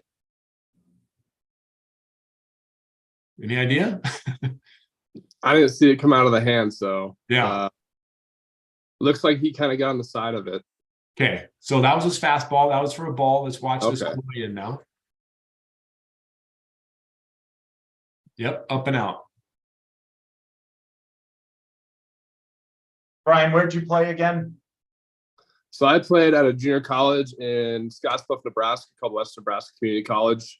This is actually a really good tool because not only in high school, but in college, we were trained to, watch the tendencies of every single pitcher, anything from warmups to, watching the hitters in the plate. And if this has access to it, you can pick up pretty easily arm slots and what pitches they're going to be throwing usually after the first inning. And so this actually gives a huge advantage to, I'd say, hitters, especially with me being a hitter and being a pitcher, that you're able to recognize not only the arm slot, not only from, being at the plate, but probably off in the side in the dugout while you're still watching the guy warm up. And so it definitely gives you a little better competitive advantage of recognizing the arm slot, knowing what the pitches are going to be looking like coming out of that arm slot, and being able to recognize them, first up front, and obviously knowing, further in the game if he's going to be able to throw under control or not. But at least you'd have an idea as a hitter, as a competitive advantage of knowing what pitches look like what coming out of that arm slot because you've trained on it before. Exactly. And again, nobody's born picking up a slider. No. You have to learn how to do that. And it takes thousands and thousands of pitches to do that. So there might be a few more tennis fans in the audience here. Let's do some tennis. I'm going to ask you just to select wide body tee. So we're not talking about, I could ask you if that's a slice, is that a kick? Right now, I'm just going to say, where is this ball going to end up? Okay. Serves. Second most important shot in tennis, return of service, the least practiced of all shots in tennis. So let's start off with the basic again.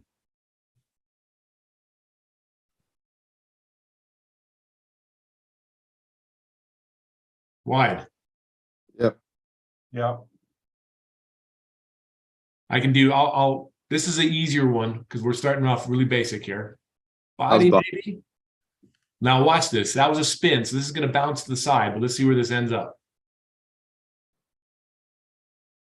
That, Yeah, you had a lot that of was a confidence. kick. That was Yeah. a kick right there. That came bounced up high. And we ask about the type too, but right now we're just talking about location. No, tough one, wide.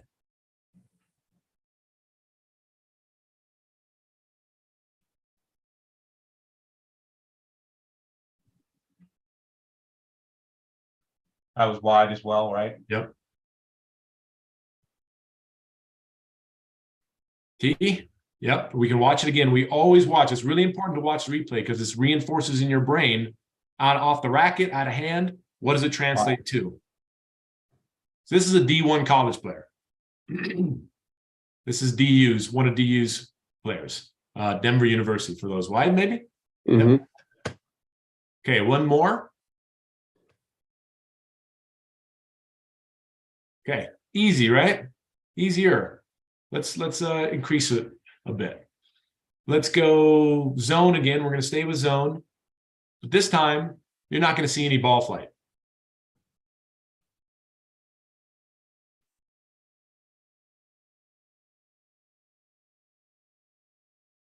Hold on.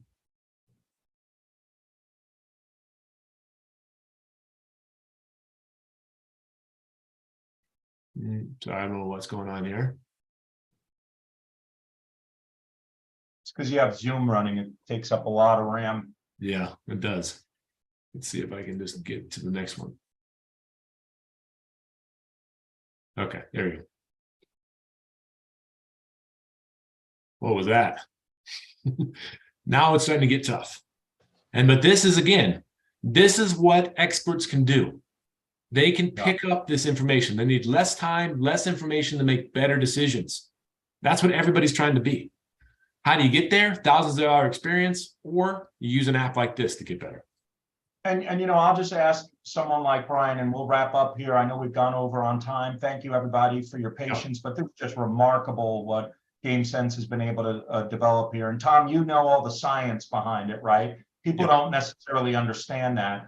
And you've mentioned before, it's not reaction time. It's knowing how to read that, right? Because if we just do the ruler test, right, everyone's going to come up, but with a different reading. However, reading this is totally different than reaction time. You got to be able to read it.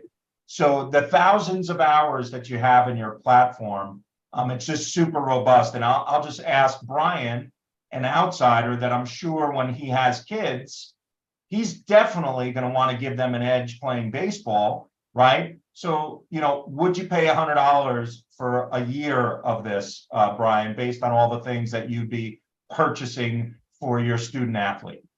Yeah, I mean, no doubt. I mean, honestly, because the hardest thing about hitting is seeing live pitching in practice, because you don't have the pitching staff just to throw live pitching every single practice. And just like you take grounders every single practice, you're able to see how the ball comes off the bat, you know, fielding off of BP and everything like that. Your fielders are being able to see that reaction, get that first initial reaction off the bat. But when it comes to hitting and seeing live pitching, it's completely different, just because you don't have, 10 guys that can throw, 100 pitches every day at practice, during the week, getting ready for games. So I think this is actually a phenomenal tool coming out of the baseball and softball world. I would pay $100, no problem with this. And I know probably a couple, big club organizations that would definitely be, sending this after private lessons as like additional homework, basically for their kids to, study. That's exactly right. And that's why we're trying to partner with those guys. They are really ecstatic about this. And Brian, you said one thing, our next iteration in the baseball will be pickoff moves. Same thing. Our iteration after that will be grounders. Do I need to charge that ball? Do I need to get back on that? Is it to my left, to my right? Off the bat, that's what a good shortstop, second baseman, third baseman, first baseman know what to do, because they've taken thousands of grounders, but you can only take so many grounders. This augments that. The exact same thing with fly balls. It goes on and on and on in the applications of what this. And then finally, Izzy, you made the point. This is not reaction time. This is not how fast you are reacting like we traditionally think about reaction. Yes, there's a difference between some people can react faster to a red dot that comes up. That's not what this is. Peyton Manning, Tom Brady don't react faster. They react smarter because they can take in information, they can process that information, and they can make a more appropriate move based on all their thousands and thousands of hours of experience. They're not faster reacting, they're faster at recognizing. Okay, that's the key difference. That is the difference, and that's what doesn't exist yet, and that's what's going to completely revolutionize sports, is the understanding to train and test this. Thank you so much for that, Tom. Tom Perdikis, Game Sense, give him a round of applause. Excellent job. Thank you guys Brian, so much. my resident expert. Appreciate that, Brian. Of course. All right. Up to the stage next, we've got JP Hartman with Next Gen Yachting. JP, when you and I started talking, man, I just saw the value of something like this and what you're doing with the availability of boats, luxury boats like this, that typically someone it might be out of reach for, but you know, when you add the aggregate of owners that you do, and what do people typically say with yachts? The most exciting day was the day you purchase it and the day that you sell it. But with this, you can own this boat now, right, for a fraction of the price and get some significant usage out of that without all the costs. So I'm not going to steal your thunder, but I'm just so super excited, especially with wealthy investors that are taking a look at this. They're probably immediately going to want to be a member of your platform. But take it away, JP Hartman. Go ahead and share your screen at any time.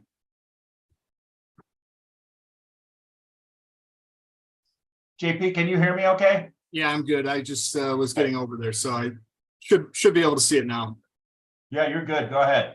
Okay, so what we do is fractional yacht ownership to basically transform how a typical luxury product would be to make it accessible to people that wouldn't normally even think about owning a yacht.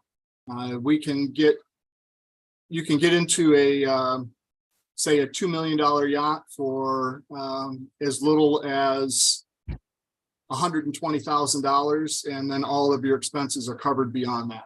And that would be a 5-year program. So it's just a different way to own the yacht. And with yacht ownership, you know, there's a lot of problems: the costs, the skills required, logistics. And we, as a yacht management company and broker, we handle all of those problems for you. It's fractional ownership, 0 headaches, 100% enjoyment, and all of your expenses are paid. By the way, what you're looking at here is a Sunreef 80 sailing catamaran. Has approximately 5,000 square feet on the boat. So your co-ownership advantages, you're really only looking at 5% of what the traditional cost is. You have positive cash flow, and it's obviously a very luxurious experience. The boats that we primarily target right now are 60 to 80 feet, 4 to 5 staterooms and cruise quarters up to 6 staterooms. We only do crude charters like you see here on that catamaran on the left, and that's one of the salons in the catamaran. Right now, we're primarily in BVI Caribbean, similar to the other gentleman that was on the trading platform, but we'll be up in Bahamas. We've got a yachts launching in Italy and France this year, and then obviously all over the world, as you see. One of the advantages of our program, owners don't necessarily have to use their yacht. They can use a yacht in other locations as well through our exchange program. The team is myself, Sean Ross. He was the operations manager for the largest yacht management company in the world, Moorings. Edwin is our CMO. Tracy is our COO, and Karen is primarily customer service and relations. Overall, looking at it in terms of a Picasso type thing, a second ownership, it's a $14 trillion market. Drilling down to 600 million is SAM.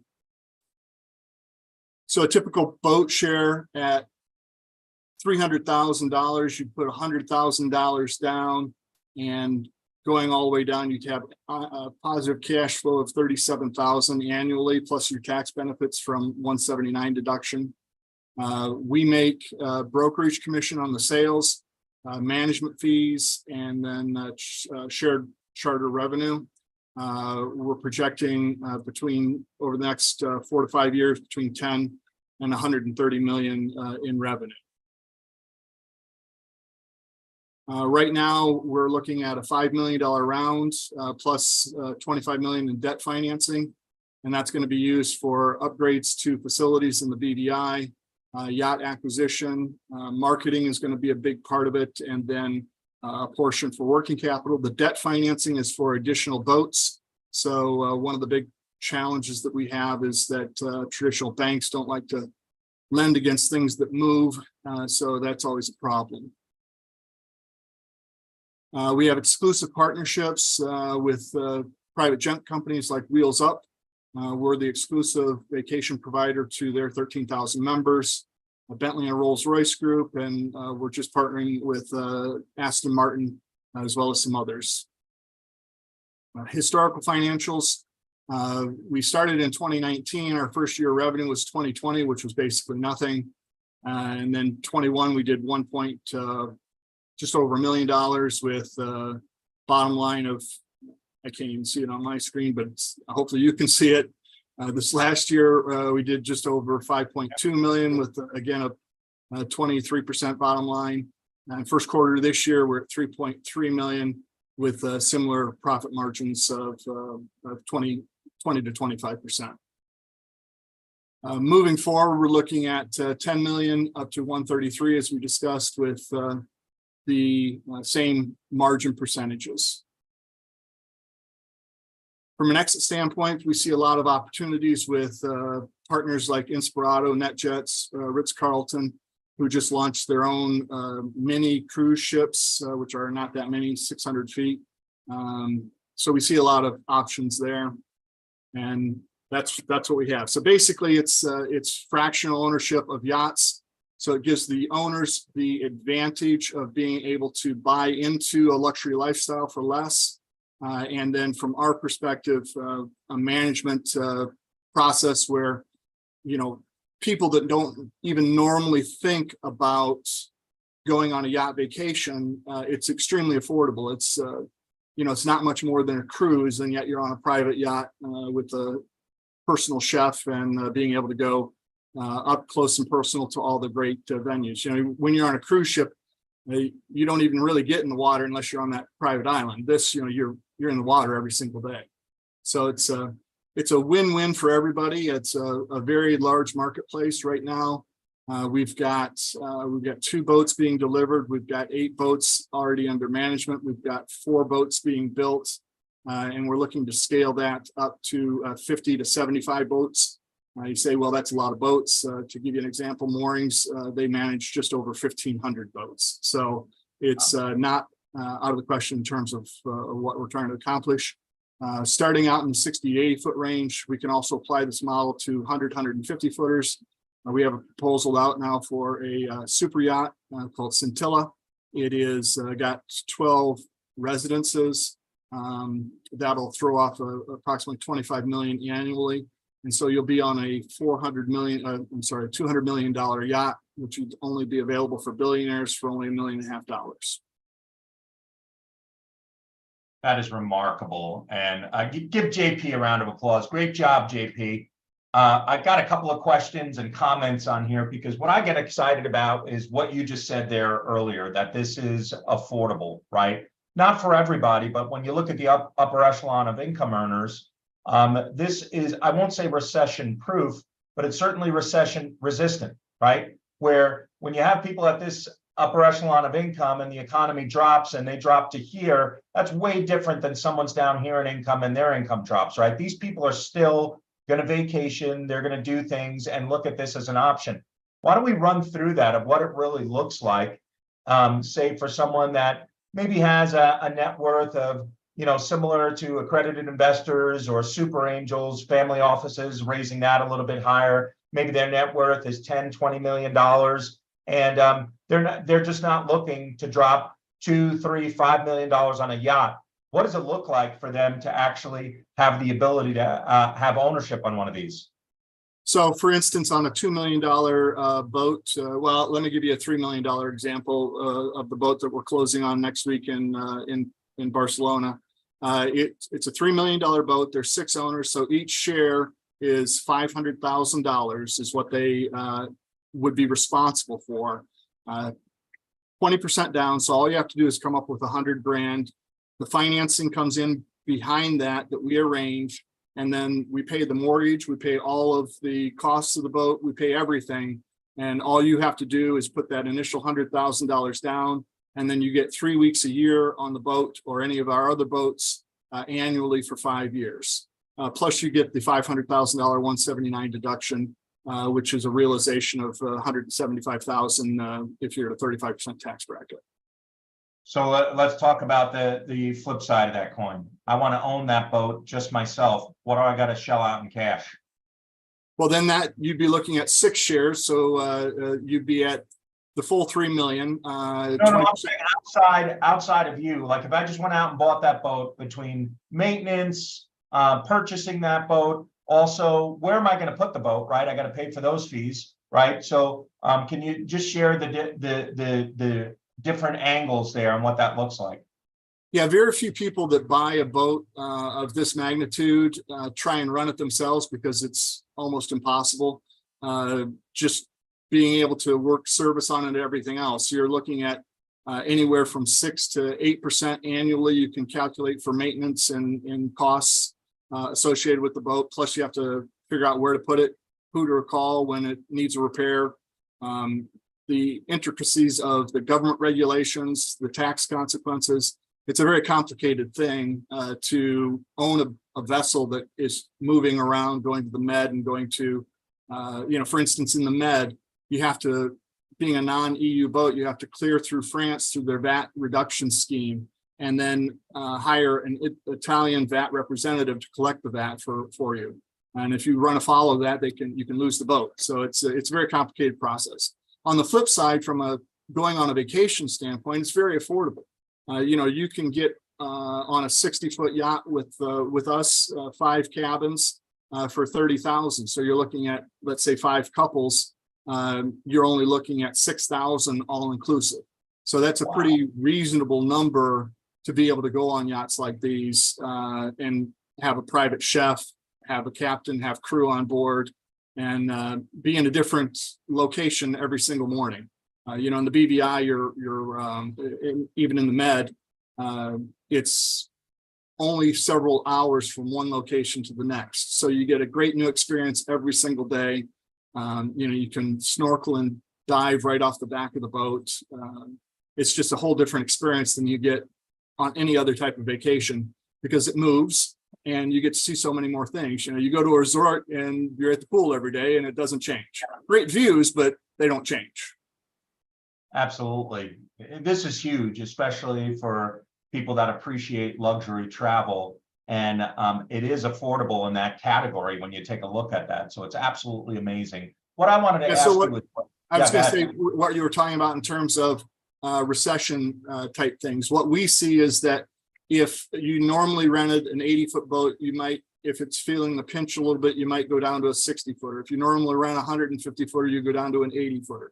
But the people that are in that category, upper middle to upper income people, they're still going to do their vacations. They may pare it down a bit, but you're still going to be on boats like ours.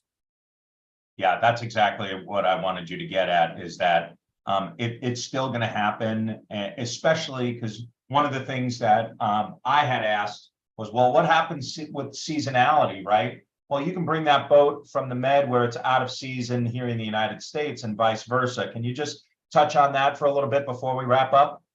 Yeah, so in the Med, the high season is May through September, really June through September. And in the Caribbean, it's the exact opposite. It's November through May. So if you have, say, a Sunray 60, you would operate in the BVI, the Caribbean, from November through April.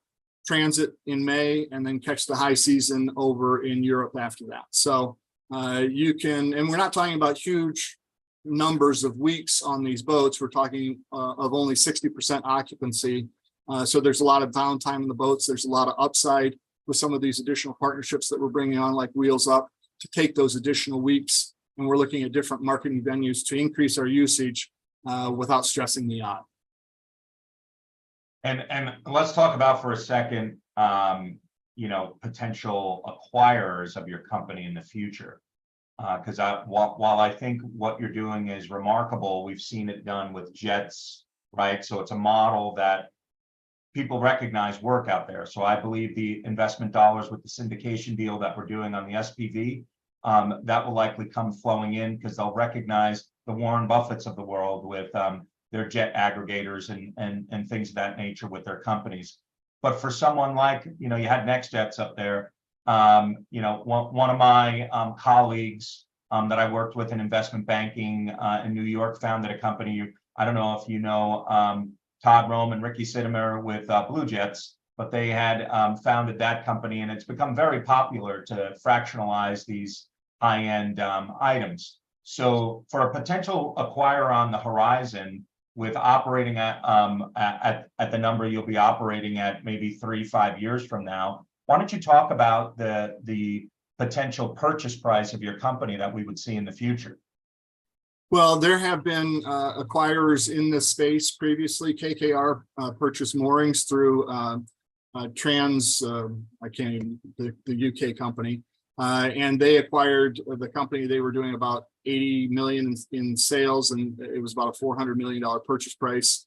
We see easily a 5 to 7 revenue potential. So at 125 million, you're looking at about 650 million from an acquisition standpoint, just because we can continue to grow. When we're talking only about 80 to 100 yachts, if we think about 500 yachts, what that looks like, if you think about going from just the smallest market segment of 50 to 80 feet, going up to 200 feet, 300 feet, and having all of those additional options from revenue streams in both the acquisition of the boat, where we get a 5 to 10% commission from a revenue stream, to the actual chartering of the boat, where, for instance, on that 120 meter boat, you're looking at 25 million annual cash flow off that boat alone. Wow. That is absolutely incredible. It's a very attractive model.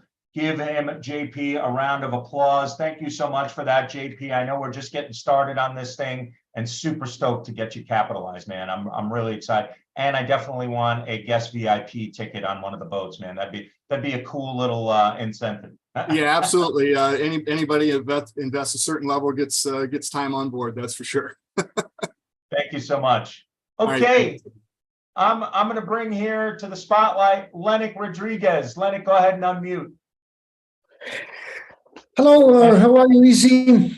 I'm doing great. Thank you so much. And we're going to be doing this simply interview style as you and I just got things going here. What I am so excited about is when you talk about mining and what's available out there, you have your fingers on the pulse of the market. You know what's available, what is actually producing a great return. And investors don't understand that. Years ago, there was something called wildcatting, right? And investors would throw dollars at wildcatting because they just were thinking, all right, well, in this area, there's got to be something. You've gotten down to a science, what's producing certain minerals and metals. And it's really, really exciting what you're doing. Why don't you share a little bit about the project that we're working on and that we're funding, and the robust metals and minerals that you have access to? Sure. Look, we already own several concessions, very substantial concessions. The one is the Huizachal concession. Is a copper silver deposit, about 1,000 acres. And our geologists have already estimated about 160 million tons in prospective potential. That is huge. So just take 10% of that potential, it keeps being very, very large. And that's a very exciting opportunity that we have. But last year, I acquired 2 additional concessions that are very close to La Negra mine that I used to run under Arcana Corporation when I was their CEO. So we know the area very well. And actually, we did some claims at that point in time. But 10 years ago, the price of zinc was very low. And one of these gold, silver open breaches had not been discovered.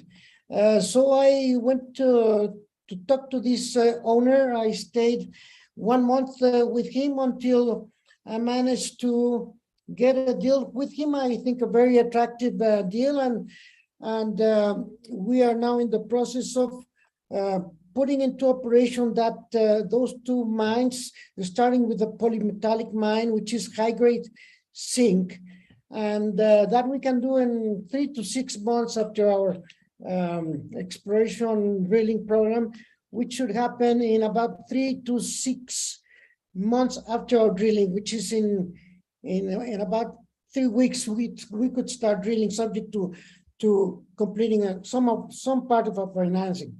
So that's what we have, but we also have a very disruptive process for copper oxides, and this process it's unique. We own the intellectual property, and so that a conventional electrowinning plant takes its main cost component is electricity, electric power. Our process requires no electric power, and it produces metallic copper like this. These are chips of metallic copper from our Huizachal concession. Okay, and the process cost is about $32. The ton of mineral is about $122. End product is worth $8,500 today. So just by itself, that's a fantastic opportunity.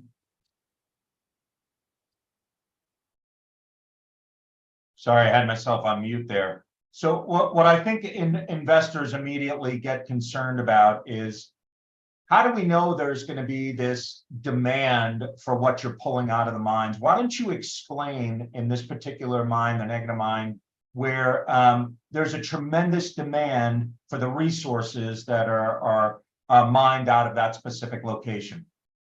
Sure. Look, there's a tremendous demand for metals. Okay, and all metals are sold. The question is, at what price?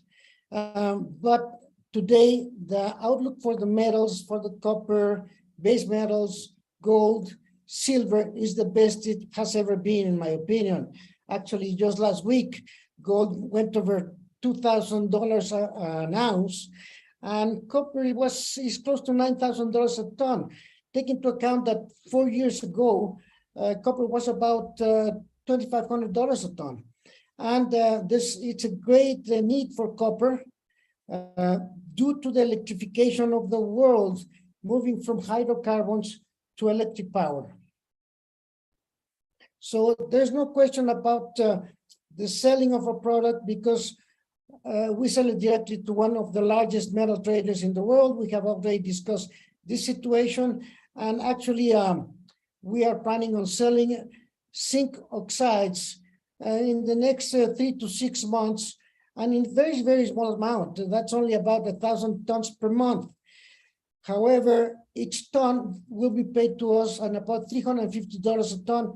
That's $350,000 starting 3 to 6 months from now, or over $4 million in the next 12 months.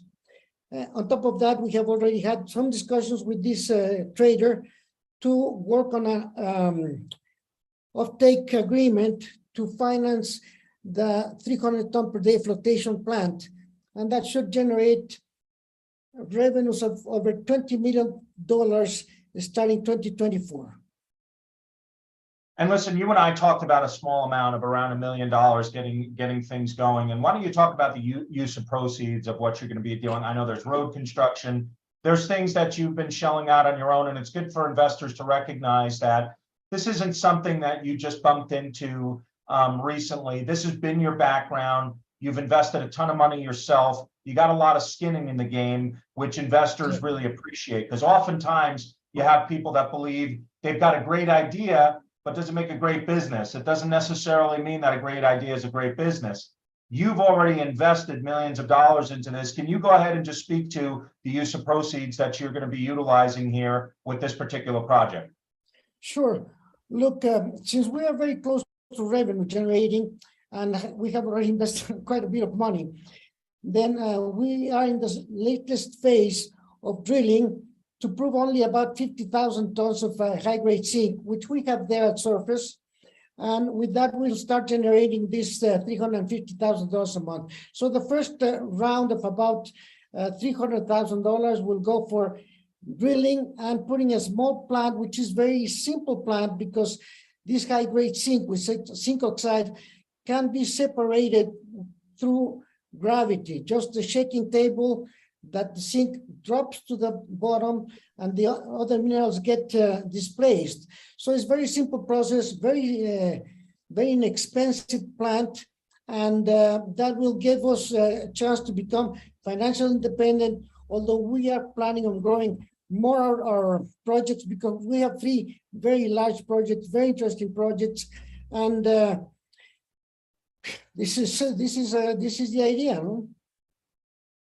And I think it's an excellent one at that, because it's not like you're looking to discover whether or not the product is there. We know that it is. You need the capital to extract that out of there, and you have a massive demand for that. If you could just touch on that last point before we wrap up, the amount of availability of these other mines, what kind of competition is there, or is this something that you can facilitate well over a period of time that will have significant demand?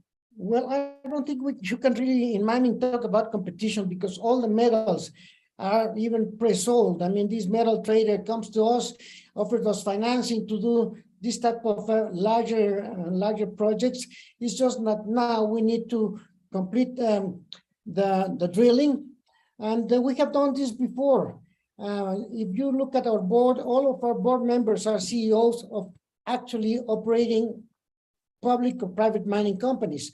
So we've done this before. We know what we're doing. We know who to sell it for. It's pre-sold, and we have a very short-term opportunity for revenue generation and for growth of our deposits. These are very large deposits. We had a technical visit from one of these metal traders, and he told us that we are in giants territory. So for instance, just on the gold silver open bridge, that's imagine an avenue that's 2.7 kilometers long, 90 meters wide, and about 125 meters deep. And the grades that we have sampled are very high. So we are talking about probably a world-class size deposit in that gold open bridge gold mine. And what's exciting as well is Danielle, who through Grupo Mexico, the connections there, and as you know, my connections with Carlos Slim, the talent that you have on the team. Carlos Slim was probably the Bill Gates, if you will, or George Soros of Mexico.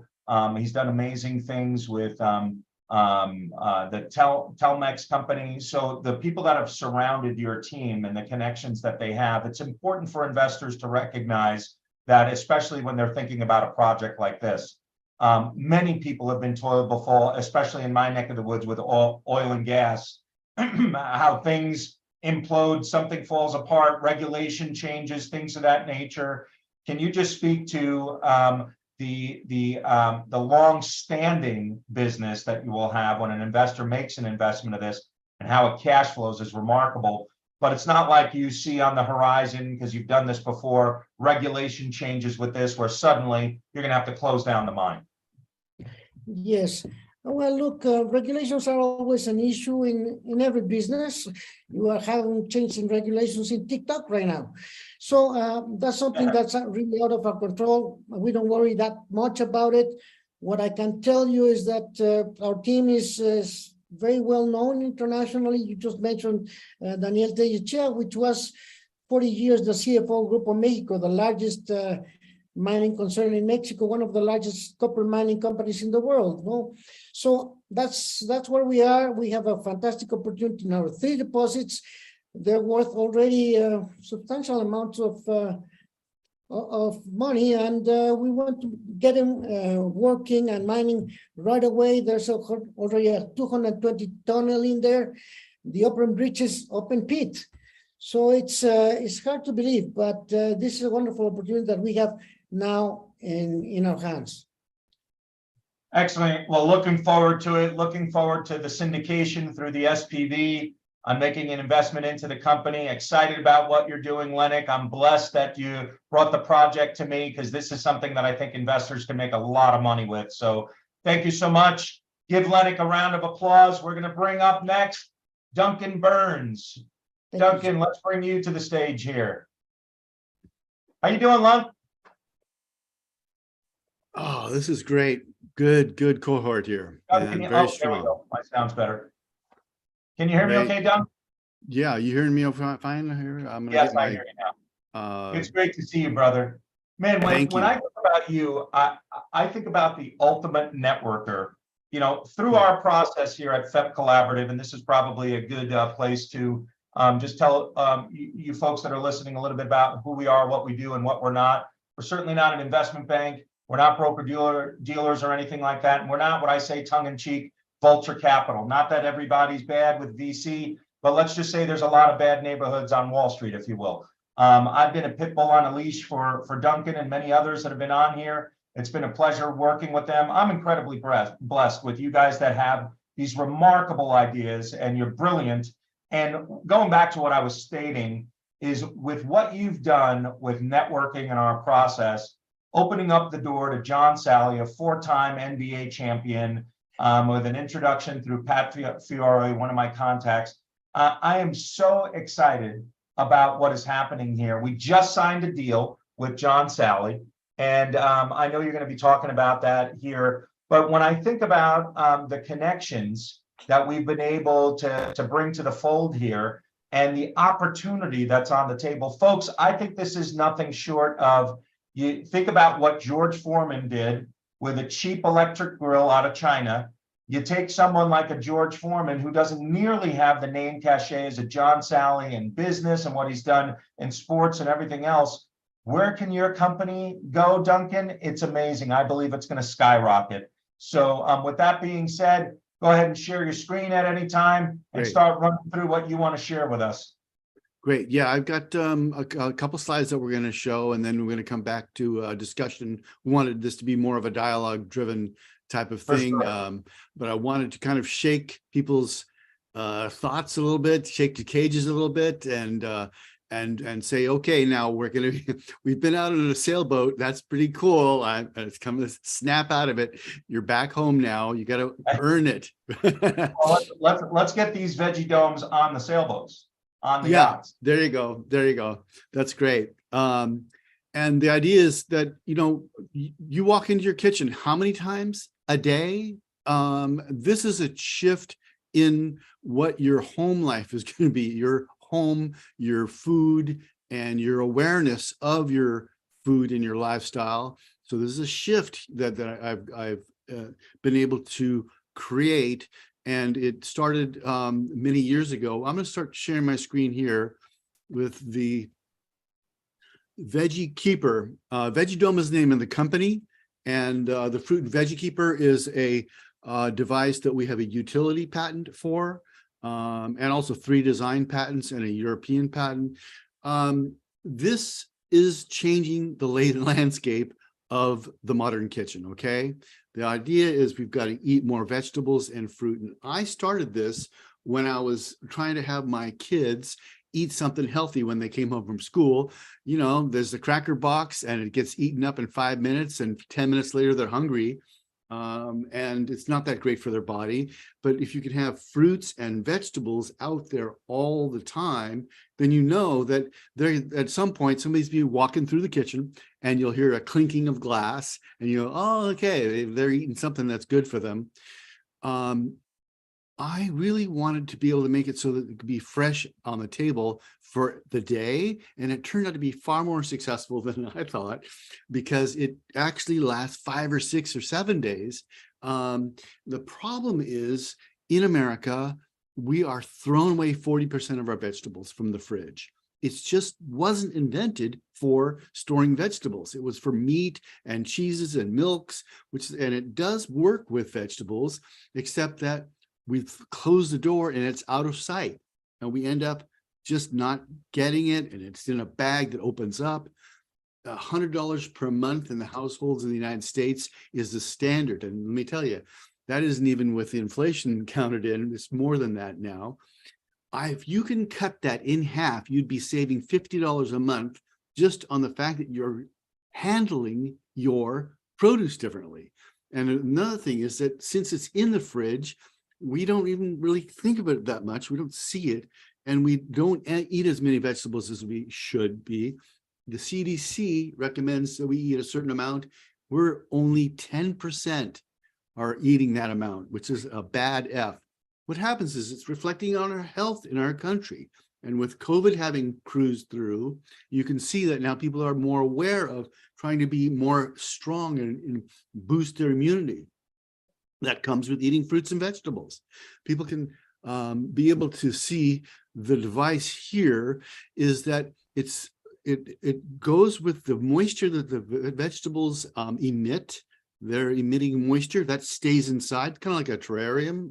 But this is special in that the lid allows ethylene gas to escape that the vegetables are also emitting. And that makes it so that this is a rare, perfect environment for them to be inside. They're protected from bacteria, and in many ways, it's the minimal type of thing that's being spoiled, because what happens is you wash the vegetables, you trim them, put them in there, whatever you're going to eat over the next couple of days, and in the next couple of days you eat it up. Just like if somebody has a coach and they put in some vegetables on a Sunday afternoon, if they eat it on Monday and Tuesday, by Wednesday they're refilling it. You end up eating them all and having zero waste of the things that you put inside the Veggie-Dome. I know, I've been doing it for 15 years. Now, this is the thing. This is a shift in our lifestyle, in our kitchen. We've got these plastic boxes and glass that are in the refrigerator that are sitting there with food, and that's good. You can go and open the fridge and get it out of there. But what if it's just sitting out on the table and it isn't a box or a container that you need to have two hands to open it up and then grab? Instead, it's just this simple lid. And I put a picture of a Frisbee there, and there's more than one reason that Frisbee is right there. But the concept is you lift this lid up easily. It's just loose. It's kind of just sitting on top of there, and you grab your food. And let me tell you, kids prefer it that way. They're just going to grab and go. The other thing about the Frisbee is that that wasn't a device or an invention that could have been made, you know, decades before it was. Nobody was actually doing it. Some guy saw kids throwing trash can lids around. And what happened was this simple shape that affects airflow became a toy that was a huge multi-million-dollar hit. My device in the kitchen also affects the airflow around the food that we are now not eating and not keeping because we're throwing it away because of that airflow that isn't contained well. I'm going to jump off of this pretty soon, but this is going to be marketed like a normal consumer product in some ways. National retail, we're going to have partnerships with hotels that can buy hundreds of them and have them available to rooms.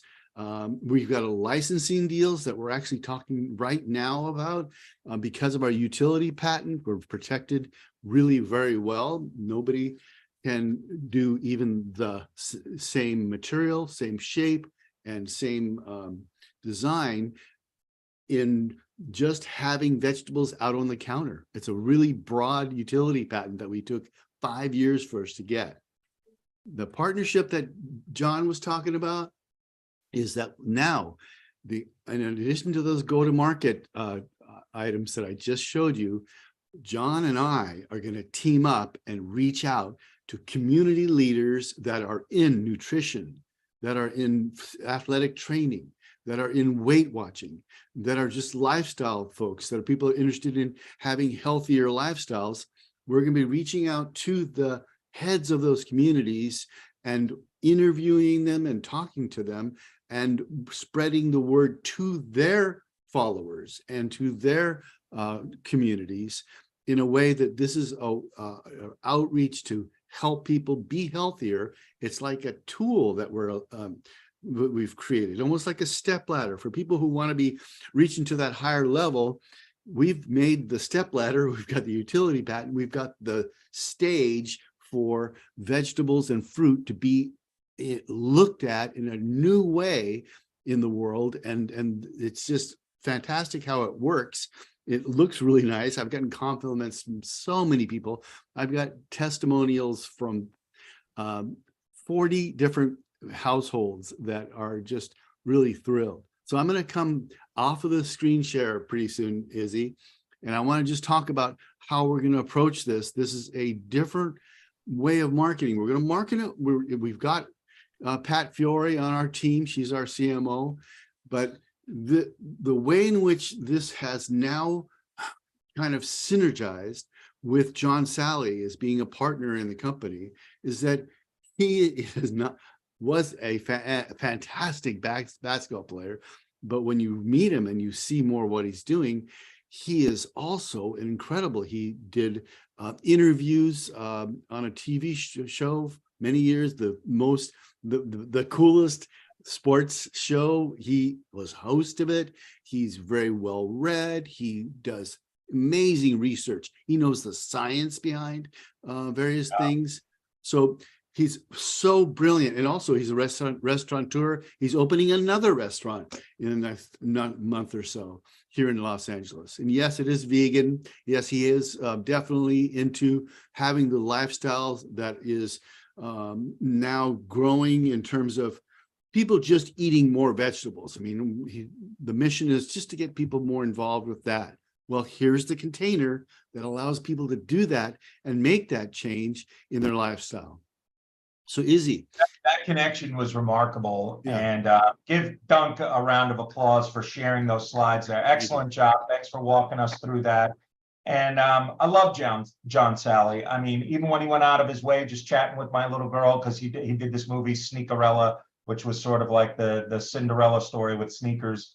But anyway, he's just a great guy and he loves people. And this is the message that he wants to get out there is you need to be eating more fruits and vegetables, live fruits and vegetables in your diet, right? Right. Because we don't know what we lose, many of us, when we're cooking with vegetables, although that's not a bad thing, you still get some benefit, but certainly having raw fruits and vegetables in your diet is tremendous. And what it does, all the benefits, and I love his message with all of that. So he's going to be an incredible piece to the team here. And I think he saw the value that I did. And I'm just so grateful that we were able to align something up with him. With that being said, why don't you talk about some of these spotlights that we're going to be doing and these segments that we're going to be doing with John Sally, these 15-minute segments here and there, what he's agreed to do. Why don't you talk a little bit about that? I think it's awesome. Great. So the concept is to be able to make it easier for John, who's a really busy guy. He's actually in Bad Boys 4. He's shooting in next month. The concept is a 15-minute Zoom meeting that now my background is not only do I have a green thumb and kids that eat well, but I was a film editor for 30 years, worked with Universal, Warner Brothers, and I know how to cut 30-second spots or commercials that are on air. Well, I'm going to take that skill and move it towards playing a strong suit that John, who loves doing interviews, we're going to be doing 15-minute Zoom calls with leaders of their community. Let's say a nutritionist, Dr. David Katz. He has 2 veggie domes, his wife, and he love it. But we haven't really, worked with, him helping to get the word out. But he's got 1 million followers on LinkedIn. Now we interview him, John, and he talk about what is the strength of Dr. David Katz, which is nutrition.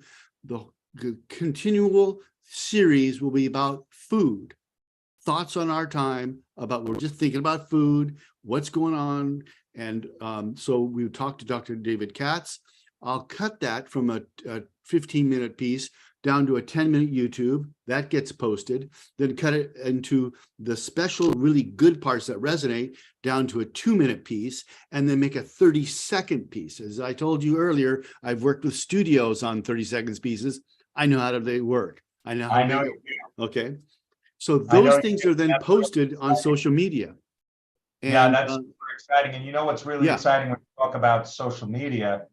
Why don't you talk about how many followers? Let's put John Sally aside a second. Yeah. David Katz in the vegan, vegetarian, health and wellness world. How many followers does David Katz have? 1 million followers. 1 million followers. Okay, that is huge. So what do you think is going to happen when on a regular basis, and this question is being posed to the investors that are listening on YouTube and Facebook. I'm streaming this right now, or if you listen to the recording, this is what I always ask investors when something like this, a catalyst happens, what do you think is going to happen to the price of the stock? So I'll ask you, what do you think is going to happen to the value of Veggie Keeper, the Veggie Dome product, the whole entire organization? Because there's a whole breadth of products, and you can touch on that in just a second, Duncan. It's a whole breadth of products that are coming. But what do you think is going to happen to the value of the company when David Katz with 1 million followers starts putting it out there on a regular basis? What do you think is going to happen? How many followers does John Sally have? Over 150,000 on Instagram. Over 150,000. So 150,000, and he's connected with Michael Jordan, Shaquille O'Neal. These are friends of his. Obviously the late Kobe Bryant and his family organization, and all of those organizations and foundations. You're going to get huge exposure from all the right people, Dunk. Right. So super excited about that. But why don't you just delve down a little bit deeper on what that looks like? Well, the thing is, these interviews will be going on every other week. So John can fit it into his schedule. And the following week, I'm editing it and we're posting it, so that what happens is someone like Pat Fiore, who's a marketing genius, who loves working with category creators, she's able to have new material every other week, building on the social media of all of these individuals who are, again, leaders of their communities in various ways. Some of them are even chefs. Chef AJ, who has hundreds of thousands of followers, and then people who are even involved with weight watching and that type of thing. But it's all about food, which is a topic that a lot of people like to hear about. Anyway, this will be generating every other week and building our presence in social media. And of course, any click just goes straight to our buy page, so that this is going to be selling the Veggie Domes, not as a commercial, but as something that is helping people understand food better and understand and deal with their food problems in terms of having cutting food waste and that type of thing. It gets built and built over, can you imagine, over a year period, you're doing this every other week. It's going to be fun. It's going to be enjoyable. John is hilarious on the camera. He's also brilliant in terms of his knowledge and his understanding of the depth of each of the people that we'll be talking to. So there's a go-to-market that is going to feed our marketing campaign, because what happens is Pat Fiore is able to choose the choice best pieces and use them for her posting on, let's say, Facebook and Google ads. So this just keeps on growing. I love it. And, just from where you were a year ago to where we are today, my wife and I have the amazing opportunity to mentor some young entrepreneurs. And one of the questions that we always get is, I don't feel like I'm moving on. And oftentimes startup founders don't feel like they're moving on because they haven't been able to raise as much money as they wanted to. And yet, Dunk, we have been working this from all angles. And it's like these roots that have been taking shape, right? And now we're like, if you do any research on some of the bamboo shoots that grow in Asia, where they have stop motion photography and sound, and you can hear them, that these root systems are going down in the ground by way of feet. And then when it breaks through, they're growing inches on a daily basis to feet over a week's period of time. I just believe that's what's on the horizon right now. with Veggie Keeper and everything that you're doing with Veggie. You've got all these people surrounding. We've been able to coordinate these people like Pat Fiore, who's got an incredible portfolio. I mean, dating back all the way to bringing Jordache jeans. If there's anyone that have ears to hear with that, that's more my age. I remember those back in the 80s.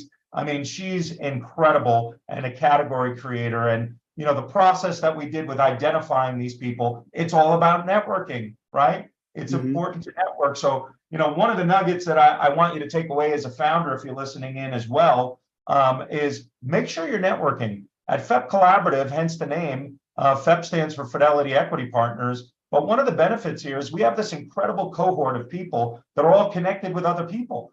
And what Duncan, you did is you listened. You started networking. I said, Dunk, we got to continue networking, connecting with people. Up pops Pat Fiore and my network. And Trevor. Boom. And then Trevor out in Jersey, one of my connections. And man, think about what this has done from a year ago to where it is today. And that's the thing I want to maybe, and also my kind of message to founders is you feel like, oh my God, how can I get through the next 2 months? And how am I going to be able to do, I got to get it now. What happened is this took me more time than I thought, but it only could be this good given the amount of time and the spreading of networking that I've been able to put into it. So if you'd talked to me a year ago, I would have been like, oh my God, what are you kidding? Instead, it's going to take me that long. There's no way I could have it as good if I didn't put the time and the constant effort. And Izzy's been just really supportive and brilliant along the way. And because of doing some of his programs, now I've got like almost 9,000 followers in LinkedIn.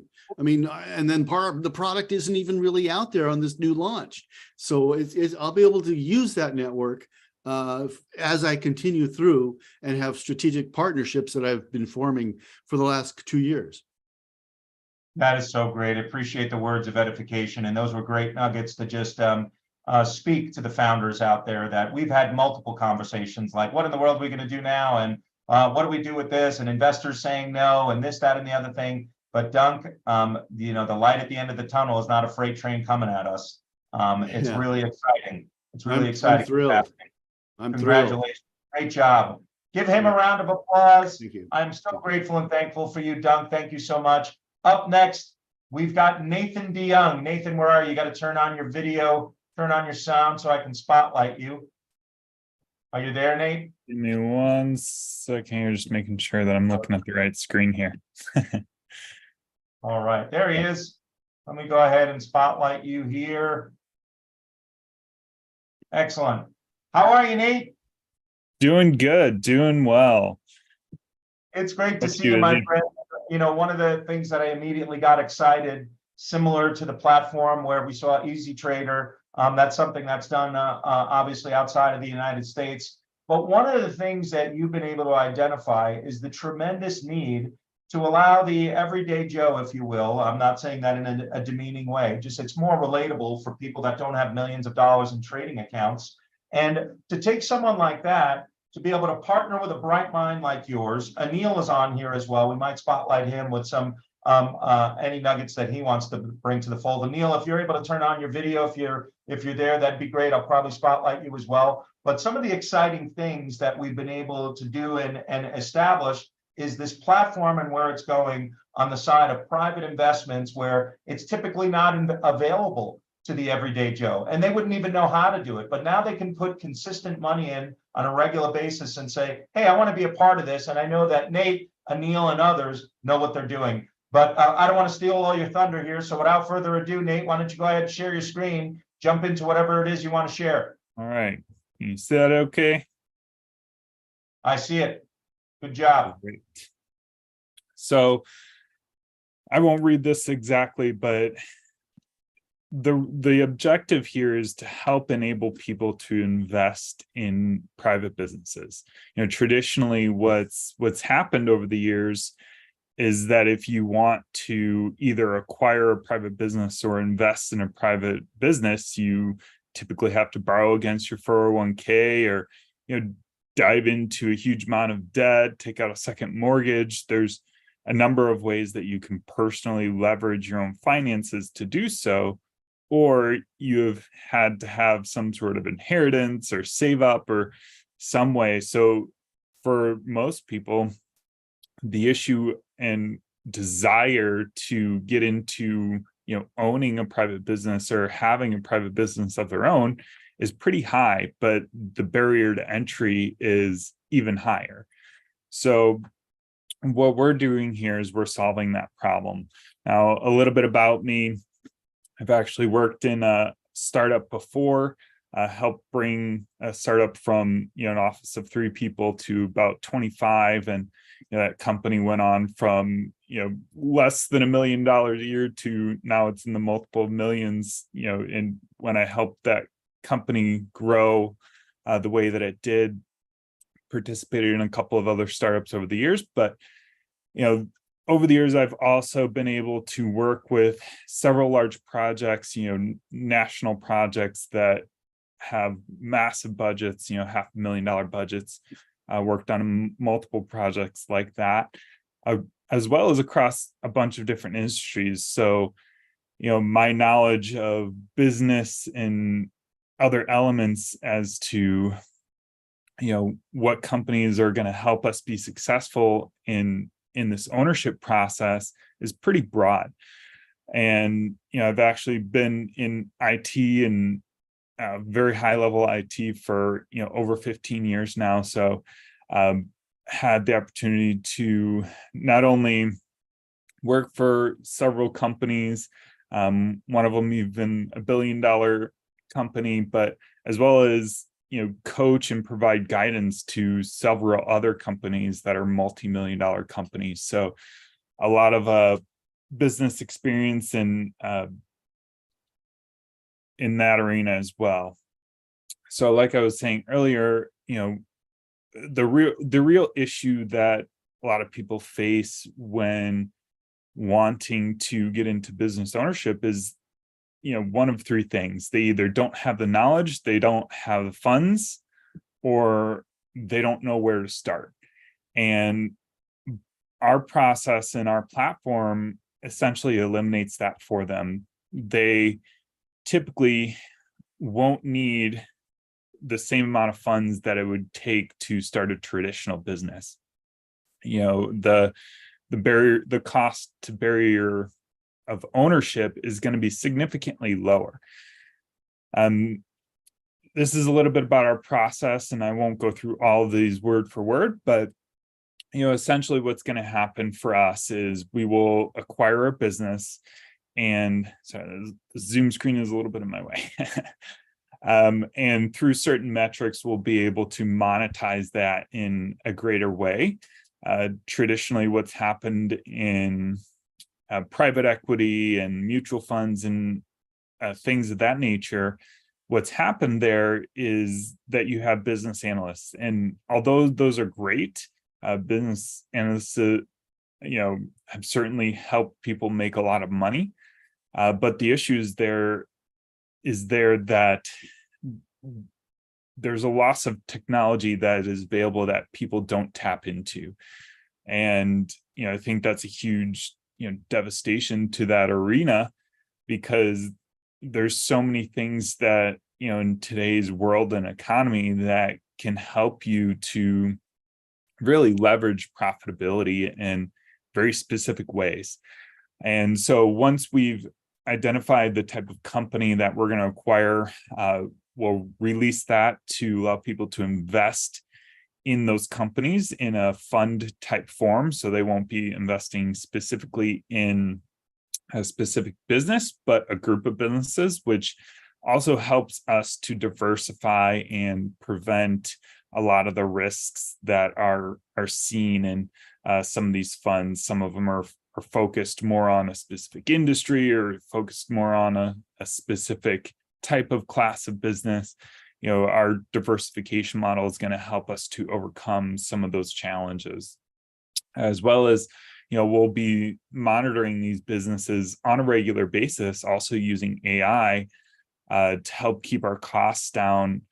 We will still be using business analysts, but, overall, our the amount of money that we'll be spending on these businesses will be significantly reduced, thereby keeping the profit pretty high. Slide here. So I won't dive into this, too deep because there's a lot to unpack here. But the essential part of this diagram here is to show how that cash is actually going to flow. So, if you look starting in the red there where it says 4 million money pool, that's where we can accept money from either accredited or non-accredited investors that goes into the platform. And once it goes into the platform, like I said, they'll be investing in a pool there, which in this scenario would be, Asset Fund Ventures, and Asset Fund Ventures would actually own the companies. And on a regular monthly basis, the profit that these companies produce would go back to our investor crowd that is invested in our platform. So a little bit about the market opportunity. The target is the individuals that are seeking ways to diversify their income. We're not trying to substitute from people investing in a 401k or stocks even, or real estate. Really what we're doing is we're coming alongside those opportunities and being another avenue that someone can generate income from. If you look at the amount of platforms, and you'll see this in a minute, the amount of alternative investment platforms that exist today, it's enormous. There's so many companies now that are taking the route of diversification outside of the stock market, outside of traditional real estate avenues, outside of a lot of the more common known ways to invest. And it's created a kind of a sub economy in our world today, where people no longer need a specific avenue to invest, because they have so many options here that perform pretty well. The market size of what we're looking at is about 2 million plus users, and this is based on factual numbers that existing platforms have. So you'll see those numbers in a minute here. And if you added all of those up, it's about $10 billion in market value there. These are just the people that are currently invested. That doesn't account for the individuals that are still looking for a platform or have not yet invested in a platform. So our acquisition method is going to be through strategic partnerships. We're going to be working with some different blogs and as well as some podcast individuals to really help get our names out there. Podcasting is huge. So that'll be a really good avenue for us to really get our name out there, as well as traditional ads on Facebook and Google and what have you. So this is what I was talking about a few moments ago about the actual user size. So this is just a handful of companies. There's probably about 30 different companies. And I have probably 1/10 of the companies that, if you really did your research, you would find probably about 30 different companies in this arena where they're crowdsourcing investments.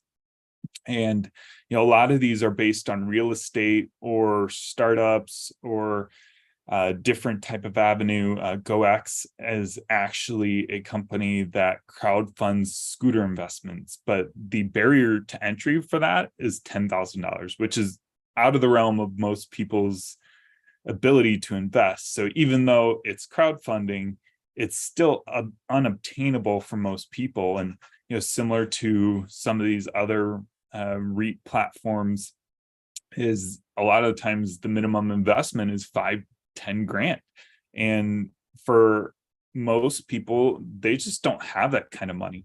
But most people do have between $10 to $100 extra a month that they can invest in something else.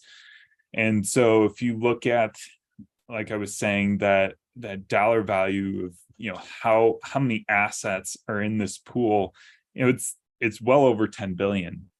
And this is just on the REIT side. That doesn't include Acre Trader or some of these other ones that own farmland, and won't get into all of those, but there's a lot of money in this market.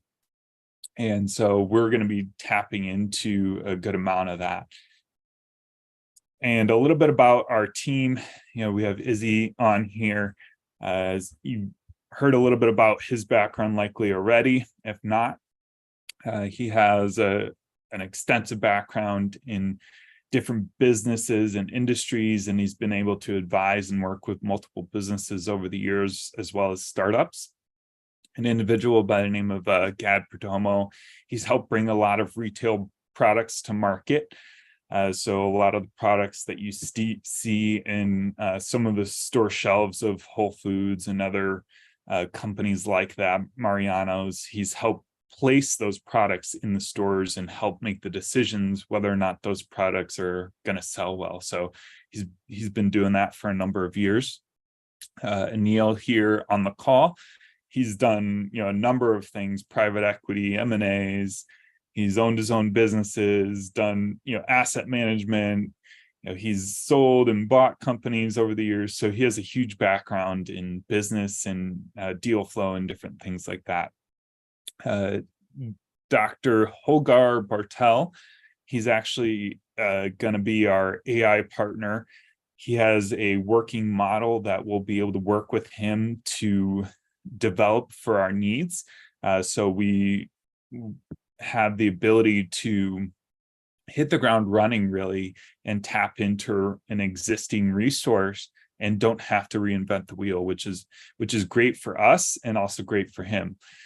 So it's going to create an opportunity for us to really monetize things in an expedited way. So a little bit about our financial snapshot. This is based on some higher numbers than we originally estimated. So the value here is probably about 20% higher than these numbers should be. But the numbers overall still hold true to their value. It's just the amount of money in the EBITDA and the revenue is probably about 20% higher than the adjustments that we need to make. So we're still working on those adjustments, but as you can see, we have the opportunity in year one to really create positive cash flow for our investor group, but also for our company and the individuals that choose to invest with us. So our current ask is $5 million in aggregate, and we're looking to raise $1 million on a convertible bridge venture in this first year to get the platform launched. What that money is going to go towards is our SEC filing, which is going to cost hundreds of thousands of dollars, as well as the build out of our platform. Once we have those two elements in place, we can begin accepting crowdfunding money to acquire businesses. So our goal is to have a couple of businesses in place prior to our crowdfunding investors coming on board, which is the reason why we're looking to raise $5 million initially. But in short term, we could potentially start launching with around $1 million on that convertible bridge. So that's all for me, Izzy, and I will go ahead and stop sharing my screen. All right, great job. So let's chat here a little bit. I'm not sure if Anil, can you hear us? Are you able to turn on your video so I can spotlight you? He might have stepped away. But Neil, oh, there he is. Neil, if you can turn on your video, I can spotlight you here as well. That'd be great. Can you hear me, Anil? I think you might have caught him off guard. I don't know if he was ready. I don't know if the audio is, oh, that's okay. But let's start with some of the things that are on my mind. First of all, great job. Give him a round of applause. Excellent job. I love the slides that you put together there. It makes it clear and concise to understand what you're doing. Buying those businesses and being able to fractionalize that, if you will, with the platform and allowing the everyday Joe investor to put some money into a deal. So all that to say, when you look at this market, and let's talk about some of the things that have happened in the stock market as of late. I see there's tremendous opportunity in the private sector. What are some of your thoughts around that? Are people going to be looking at this saying, well, I don't know, I'd rather be in a Robinhood that I can buy, regular stocks in? Why don't you give me some perspective on that and the genesis of how this all started versus, going into the public markets? Sure. And the public markets are great. However, they can be volatile. There's been people that have made a lot of money in the public markets, Warren Buffett, to name a few. But really what ends up happening is that most people don't know how to invest in public markets. So their ability to really garner the type of income that they want, that is resilient, that is really helps avoid a lot of the volatility of the public market. It really helps in that arena because it's based on the company's performance, not based on a perceived value. What often happens in a stock market is, somebody will start a rumor, GameStop, for example. Someone started this, Reddit thread, "Oh, go invest in GameStop," this huge thing, and the GameStop stock went like this for no reason. There was no, there's business analysts that looked at it, that people that have been in that type of arena for years, and they haven't been able to figure out why the GameStop stock went like this. It's just one of those things where when you look at how that trajectory happened, it wasn't based on the company's performance. That the company is not doing so hot, if last time I checked. But in terms of what the stock did, it had nothing to do with the company. Whereas what we're pursuing is investment into a business that performs. You produce a product, you get paid. It's pretty as simple as that. When these companies perform and sell a product, our investors get paid. So there's no sneaky backdoor deals going on. There's none of this let's create a rumor and blast this stock so that we can make a huge profit out of nowhere. And it's all sorts of things have happened in the stock market in that regard. So that's a little bit about how we're so diversely different than a lot of the public markets.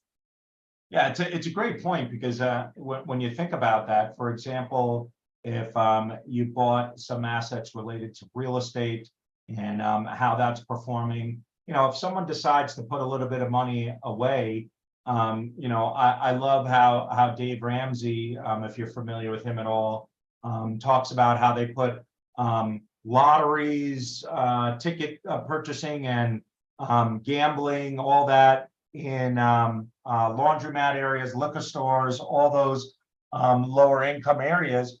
Why? Because he says they have a tendency to be more mathematically challenged.